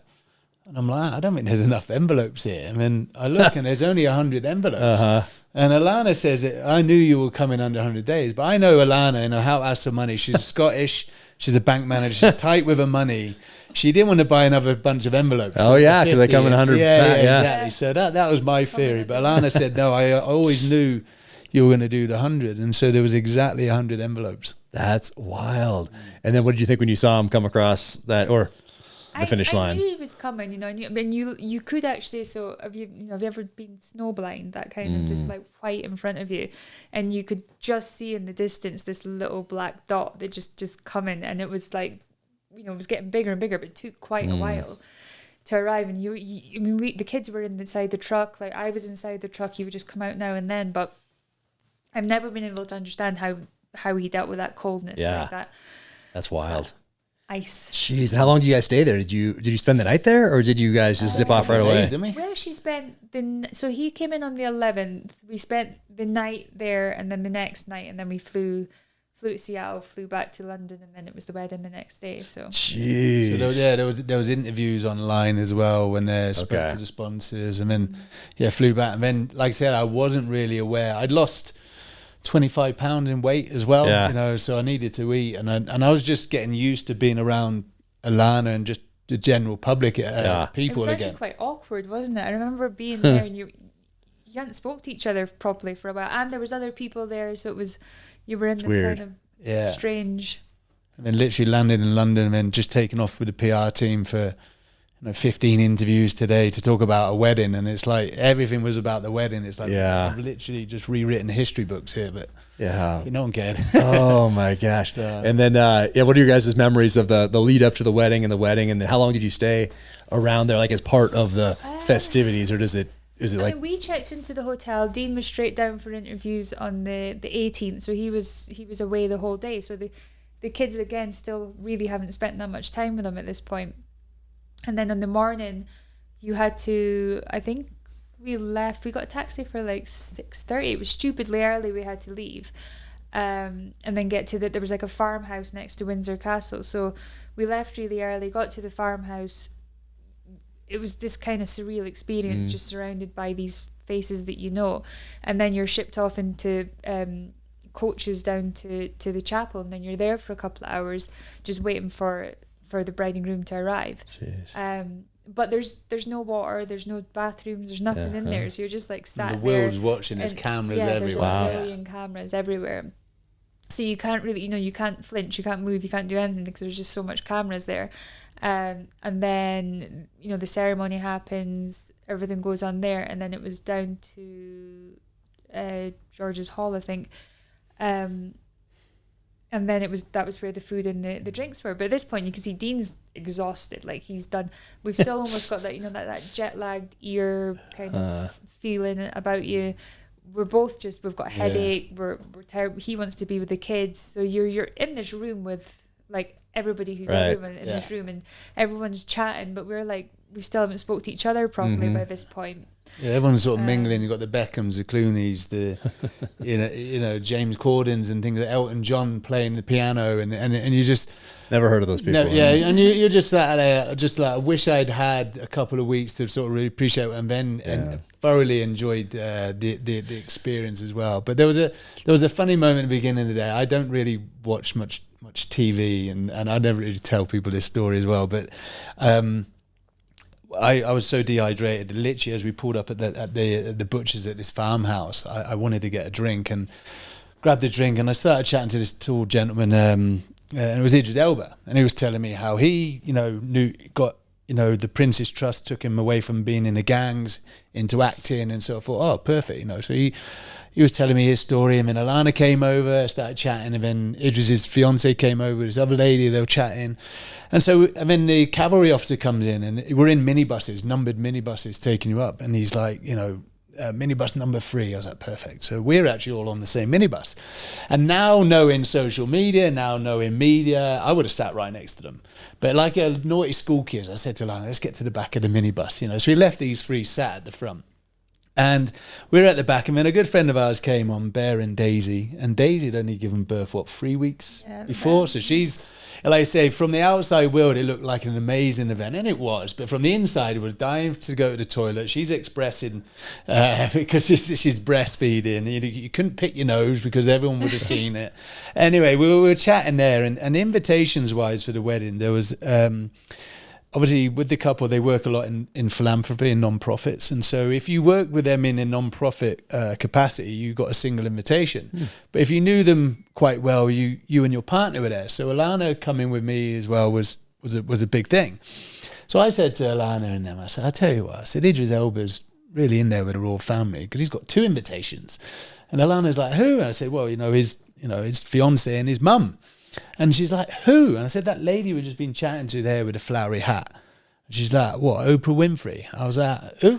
I didn't know who Oprah Winfrey was. And stop it. No, I didn't. I know. Everyone says, oh, she's the queen. I said, no, my queen is Queen Elizabeth. But I just generally didn't know who she was. And I've always been worried about saying that in case anyone thought I was racially profiling. But I just generally didn't know who Oprah Winfrey was. And so Alana and Emma started laughing. Went like that. He didn't, there was a point... he started to look angry. I was like, what's wrong with you? He's like, that guy keeps looking at you. He goes, I think it's a bit rude. Like, he needs to stop looking at you. I was like, who? He said, the guy over there. I was like, George Clooney. George Clooney's not looking at me. It's like, that short guy in that grey suit over there. Yeah. Like, he genuinely doesn't know who anyone is. I don't know who anyone is. I don't really know who anyone is. We chatted earlier, like one of my favourite movies is Heat. And Robert De Niro's girlfriend in Heat. We went for a dinner up in LA and I was chatting. I didn't know it was her. I was chatting to her all evening.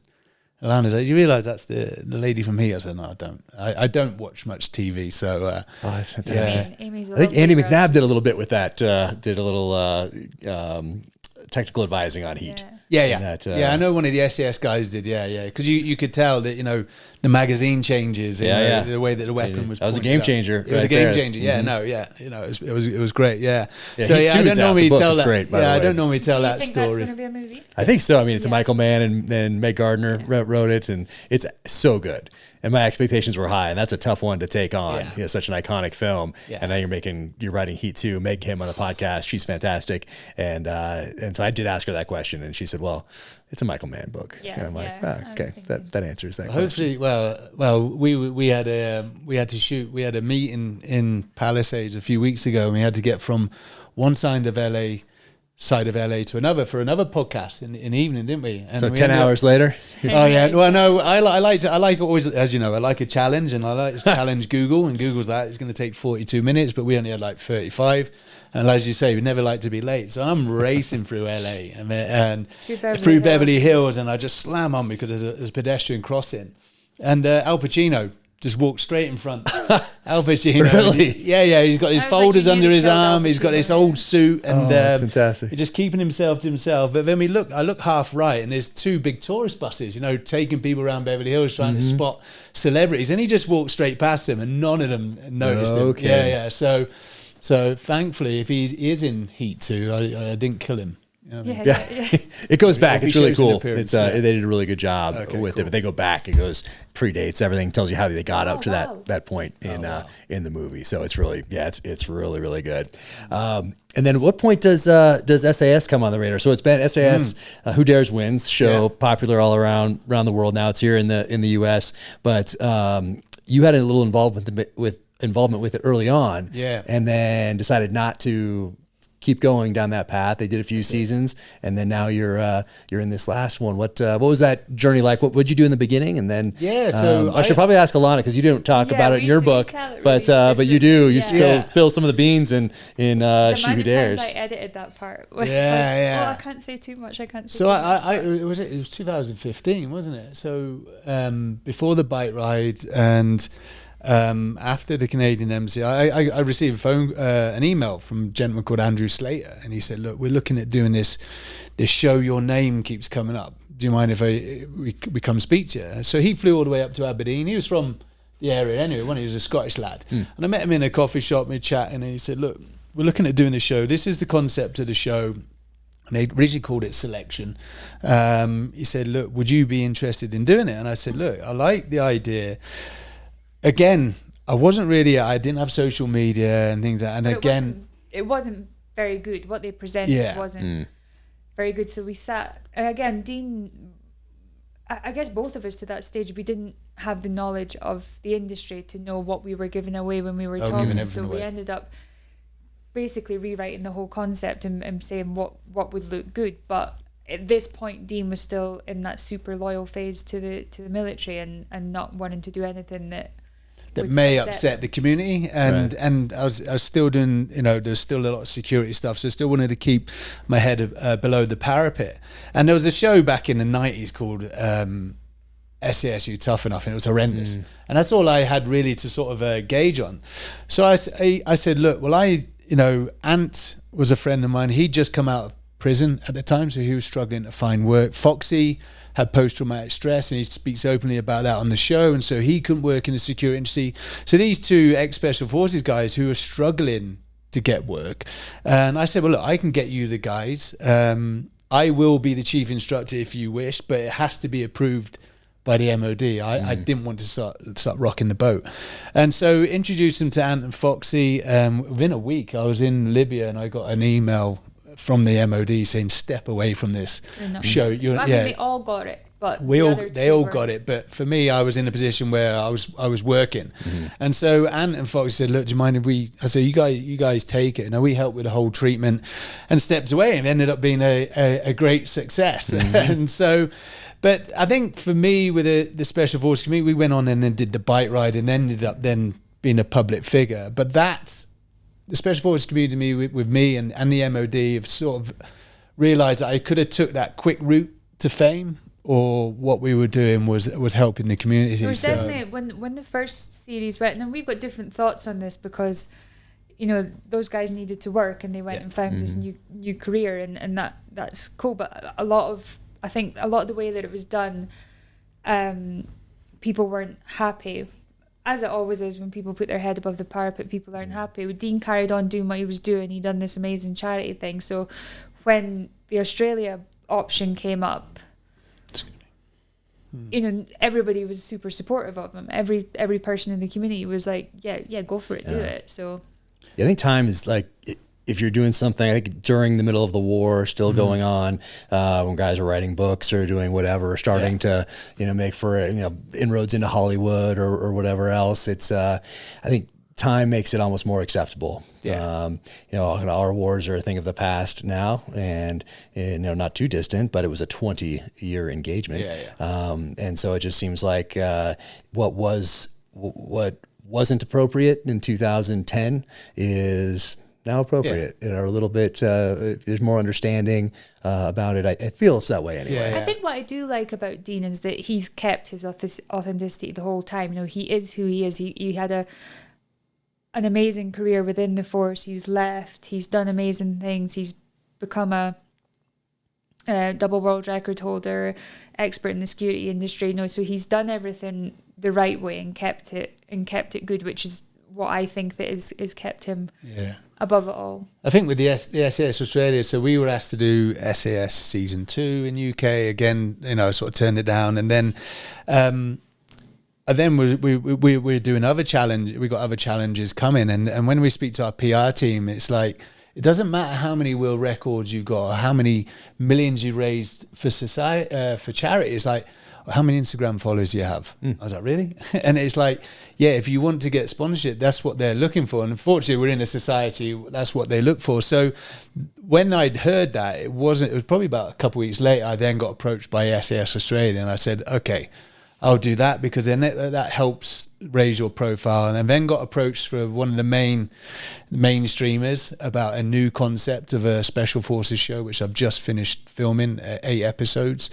And so now it just came at the right time in our life. It's like, actually, yes, you're already a public figure anyway. Use this, and there are benefits of doing shows like that. It then brings, the way I see it, when we've got a new challenge coming up together, is that actually it brings more eyes to us. So if we were wanting to raise money, it's easier because sure you were going to mention. You got millions of you got more eyes on you. So it does help. And so that's why, I then did SAS Australia, and it was actually then welcomed by the group anyway. Yeah. Was it fun? Did you have a good time doing it? I enjoyed doing it. It's totally different from the show that I'm doing at the moment. It was a set, and you're left to your own devices. I enjoy doing it, but I enjoy this show that I'm doing now. This is more unique. It's not celebrities. It's not a reality TV show. You can just tease it, right? You can't talk about it anymore. Can't talk about it. Yeah, no. It's not been done before. So anyone who has any interest in the military will love this show. Andrew, we almost were together. Well, I shouldn't say almost. I got reached out to on doing one of the SAS shows. Oh, really? But I was writing the books and doing everything. It was just not a. And the other guys would have much better. Whoever, I'm not the. Yeah. I'm not the good instructor. I think I was good. Like, imagine you. It's not my thing. Well, I didn't really shout either. No. My one is I'm one of these. Plus, I would have had to start working out again. It's just exactly. I'm quite quiet, but I remember always being because when I see these SAS ones, it isn't like the SAS. They don't even shout at you on selection. It's hard enough as it is. And so that's where that authenticity and entertainment comes in. And I think SAS now is just all entertainment rather than authentic. But, I don't really shout. But I remember when I was being a student myself, you used to get instructors come and scream and shout at you, and you didn't really achieve much. Yeah. But then when I was an instructor as well, there was instructors alongside me who would do the same for no reason. Whereas I would just engage with the recruits, have a bit of humor with them. But they knew if they messed up with me, then it was like, all hell's about to break loose. But it also felt like they let you down as well. Right. And I always did. I never asked them what I couldn't do myself. Yeah. If they need to do 50 press-ups, I do 50 press-ups with them. You So also rarely hear Dean use bad language as well. That's one thing that I often see different from the rest of them when I see it. It's his vocabulary is a bit more advanced than that. Well, I think as well, again with Relentless, I probably swear about 2 or 3 times in the book, but then that that's probably an important part of the book. Right. And if he's swearing, if you're swearing all the time, right. and I'll use Ant. I'll just throw Ant under the bus. Just every second word is the F word. It's just expected. So it's expected. So you don't know any different from whether he's having a conversation with you or he's actually angry with you. Right. So my approach, because it's the opposite to what he's actually in real life. Oh, is that right? Yeah. Generally, a lovely dad with his kids, family man. But then on the screen, it's like. Whereas for me, I was just authentic. I just kept my same. If I shouted, then I shouted for a genuine reason. But no, for me, it was really great insight into the world of TV. Yeah. What goes on behind the scenes. I loved it actually because their timings. Yeah. It was military style timing. So I enjoyed it. Well, before I let you guys go, I have to ask about Miss Scotland. Oh. Yeah. I thought I got over that one. Yeah.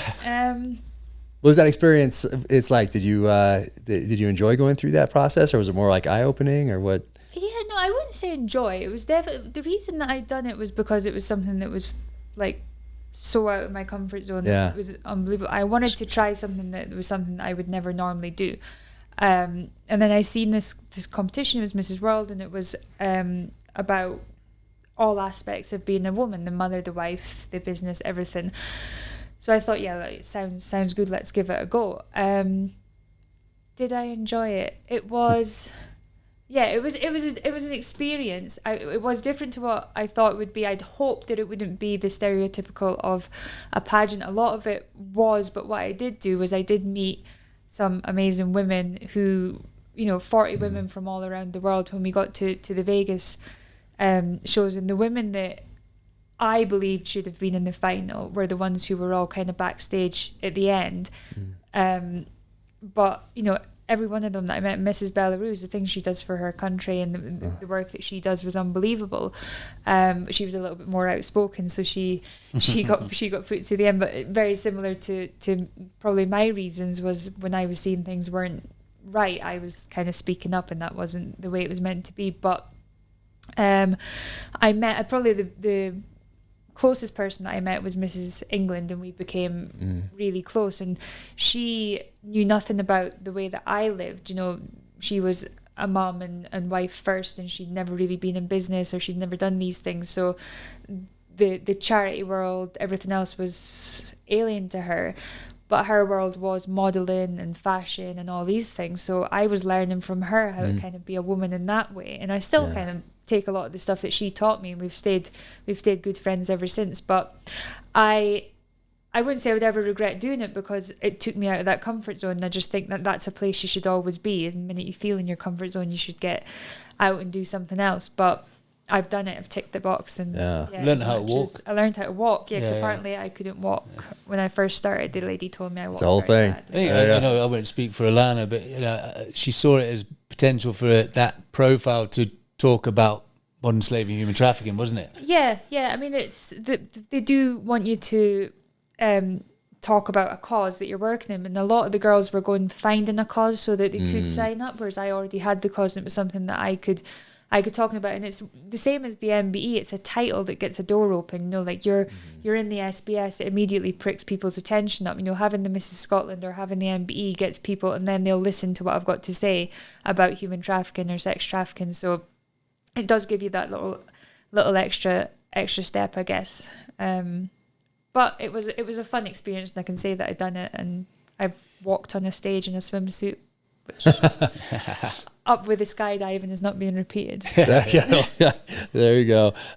So Shoe Dares out now, Relentless out now, great companion reads to one another. And then you have the children's book coming out. You have How to Ask for Money over here.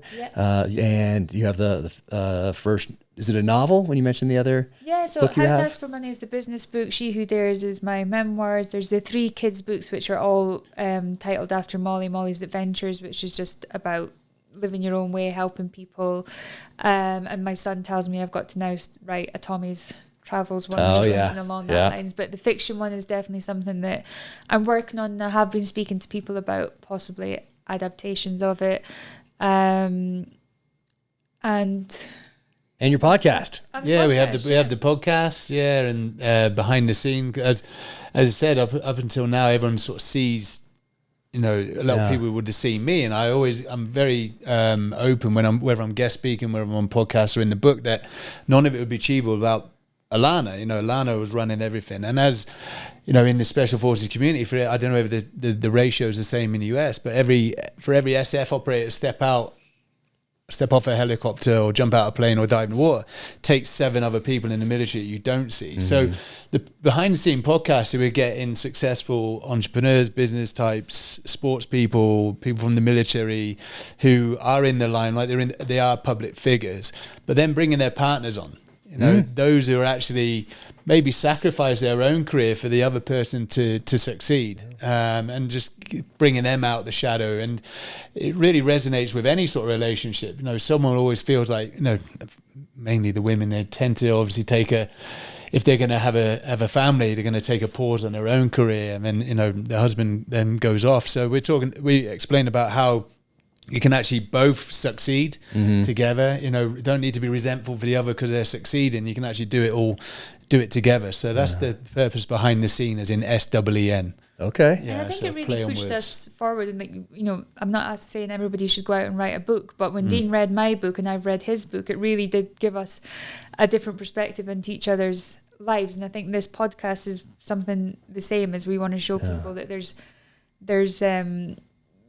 just to the normal people, we understand what you're going through, and let's talk about it between both sides. So it's quite interesting, but it's opened us up to doing a lot of things as well. We're now working on challenges together. So what's the next challenge? Are you have you announced it yet? Or we talked about one, I think, on the podcast last time, but I'm not sure. The originally I was going to be kayaking the river now, but every time I go to open that folder, and the COVID was the big issue a couple of years ago, and then we moved over to America, and now there's a war in Sudan, so I'm still going to have to keep that folder shut. But Alana gets a little bit upset you could probably explain about with my will record with the bike ride, because you're from the special forces, people just assume you're going to do it. Right. Nobody's special forces, you can do it. They don't really. When it comes to talking about the bike ride, a lot of the conversations we have is just like, it's just happened. Now I've drove that road that Dean cycled, and even driving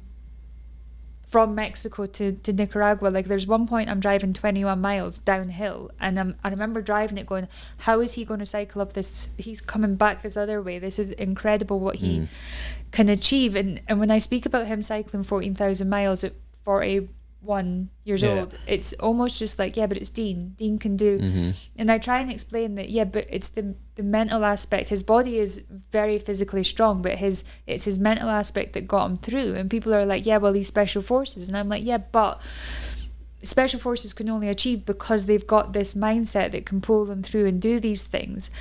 And I believe that anybody can do anything with that mindset. The physical side of it can always be trained. The mindset is something that you have to have, and you have to be able to pull through. So, and no, we haven't spoke about it yet. All right.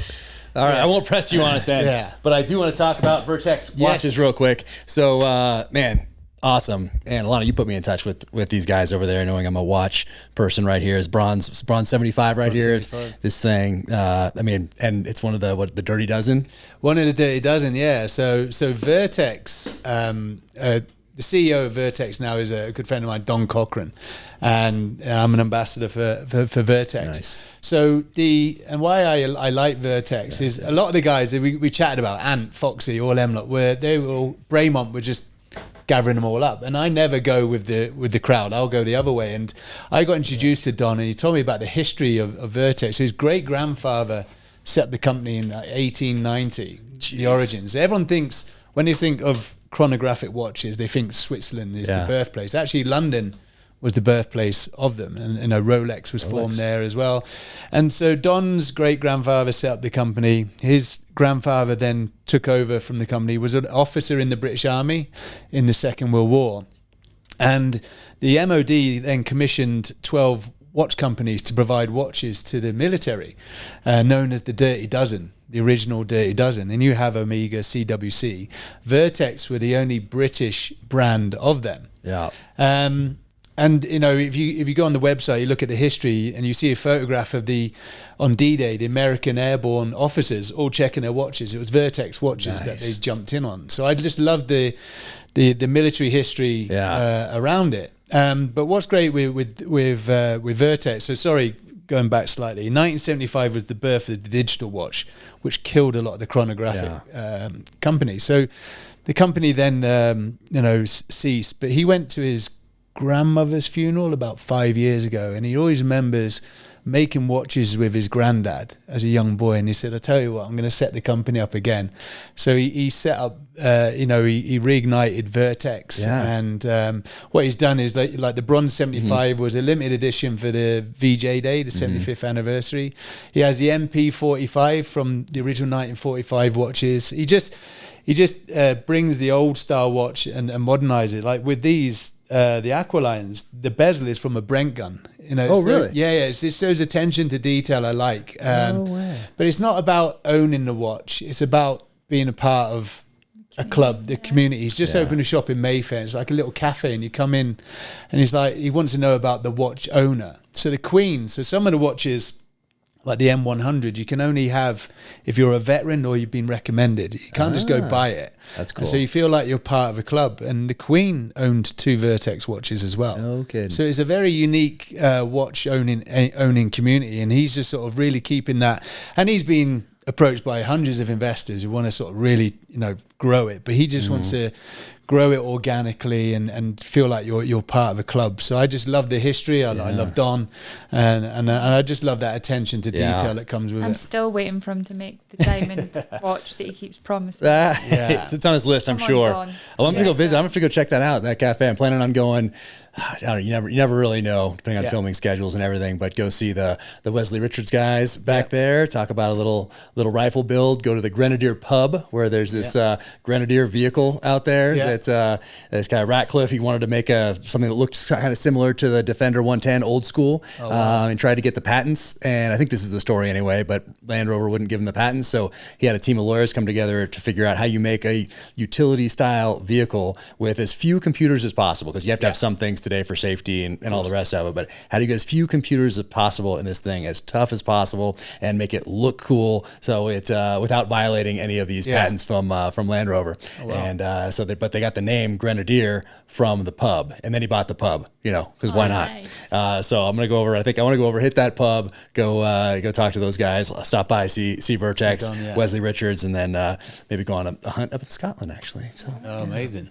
So it's on the list. I don't know if we can squeeze it in this year. We'll see, but or next year anyway, 2024. We'll see. But it's something I want to do. Hunters up there, so if you want to connect. Yeah, perfect. And I'm so glad you guys are pretty close by in California. Yeah. And thank you for making the trek out here. It's so awesome to be able to hang out a little bit. And congratulations on everything you guys have going on. It's amazing. I mean, you're an inspiration to me and to as a couple, and as I know you are to a ton of people who are still just getting out. Been out for a few years, so it's really cool when people make that transition from military life to the private sector and then crush it. So thank you guys. Thank you so much. Appreciate massive thank you, and I think just as an extra big thank you, you've been such a support to us since we got here, and as soon as we what arrived, you've done with the book and everything, we can't thank you enough. So thank you for having us as well. Oh, absolutely. All right, we'll do it again soon. Yes. Definitely. All right, take care. Welcome to the gear highlight portion of the Danger Close podcast. First off, rifle dynamics over here. This is a rifle I got a couple Christmases ago, and yeah, this is a beautiful rifle, and check that out. Had this out the other day doing some research for book number 7, and this was a limited edition I think they did at Christmas, and look at that. Check that out. Christmas theme. Merry Christmas. Happy holidays. And if you haven't checked out Rifle Dynamics, be sure and check them out on the social channels and their website as well. Black Rifle Coffee, exclusive coffee subscription. And this month is Space Bear. Bam. Comes with a sticker and some instructions as well. And if you haven't checked out Black Rifle Coffee, check them out. Delicious. It fuels my writing process and this podcast. And thegrizzlyforge.com. Look at that. Lucas O'Hara. Look at that Damascus blade right there. So cool. This one's called the Muskrat right here. And he's grizzly_forged on Instagram. So go check out what he has going on. Veteran who's been on the podcast before, makes amazing knives. And with Dean and Alana Stott, just having been on the podcast, he's doing some work with Staccato. So that is a staccato right there. This thing is beautiful. And look at these guys did. They put cross tomahawks right there. Very kind. So check out what Staccato has going on. Looking forward to getting on the range with Dean one of these days and giving these things a run. And the books. Yep. Relentless right here. That's the U.S. edition cover for Dean Stott's book right here. And here's Alana's books right here. How to Ask for Money, She Who Dares, and the children's books right here. So be sure and check those out. And then they gifted me this. Really cool. SBS Silent Warriors, the authorized wartime history of the Special Boat Service from the secret SBS archives by Saul David. So very kind of them. Thank you guys so much. Sincerely appreciate it. If you've been following me for a while, you know the gift of a book or watch means a great deal. Or weapon. And speaking of watches, we talked about Vertex watches, history dating back to before World War II, but one of the Dirty Dozen watch companies from World War II. And Alana Stott put me in touch with them probably about a year and a half ago. And this is the box that this particular watch came in. But Vertex watches, check them out. And yeah, very cool. And then under here, yep, extra band instructions and just a very cool history for the watch people out there. All right. I think that is it. Take care out there. Thank you for tuning in to the Danger Close podcast, an Ironclad original presented by Navy Federal Credit Union. To find out more about Alana Stott, visit her on Instagram at ALANASTOTT and visit her website, alanastott.com. And be sure and pick up her books, How to Ask for Money, She Who Dares, and her children's book series, Mollie's Adventures. To find out more about Dean Stott, be sure and go to his Instagram at Dean Stott and his website, deanstott.com. And be sure to pick up his book, Relentless. You can follow me on the social channels at Jack Carr USA. OfficialJackCarr.com is the website. Click on shop in the upper right-hand corner for the merch. And if you enjoyed this conversation, be sure and leave a 5-star rating and review wherever you get your podcasts. Until the next time, take care out there. Stay safe. Be strong. Keep fighting.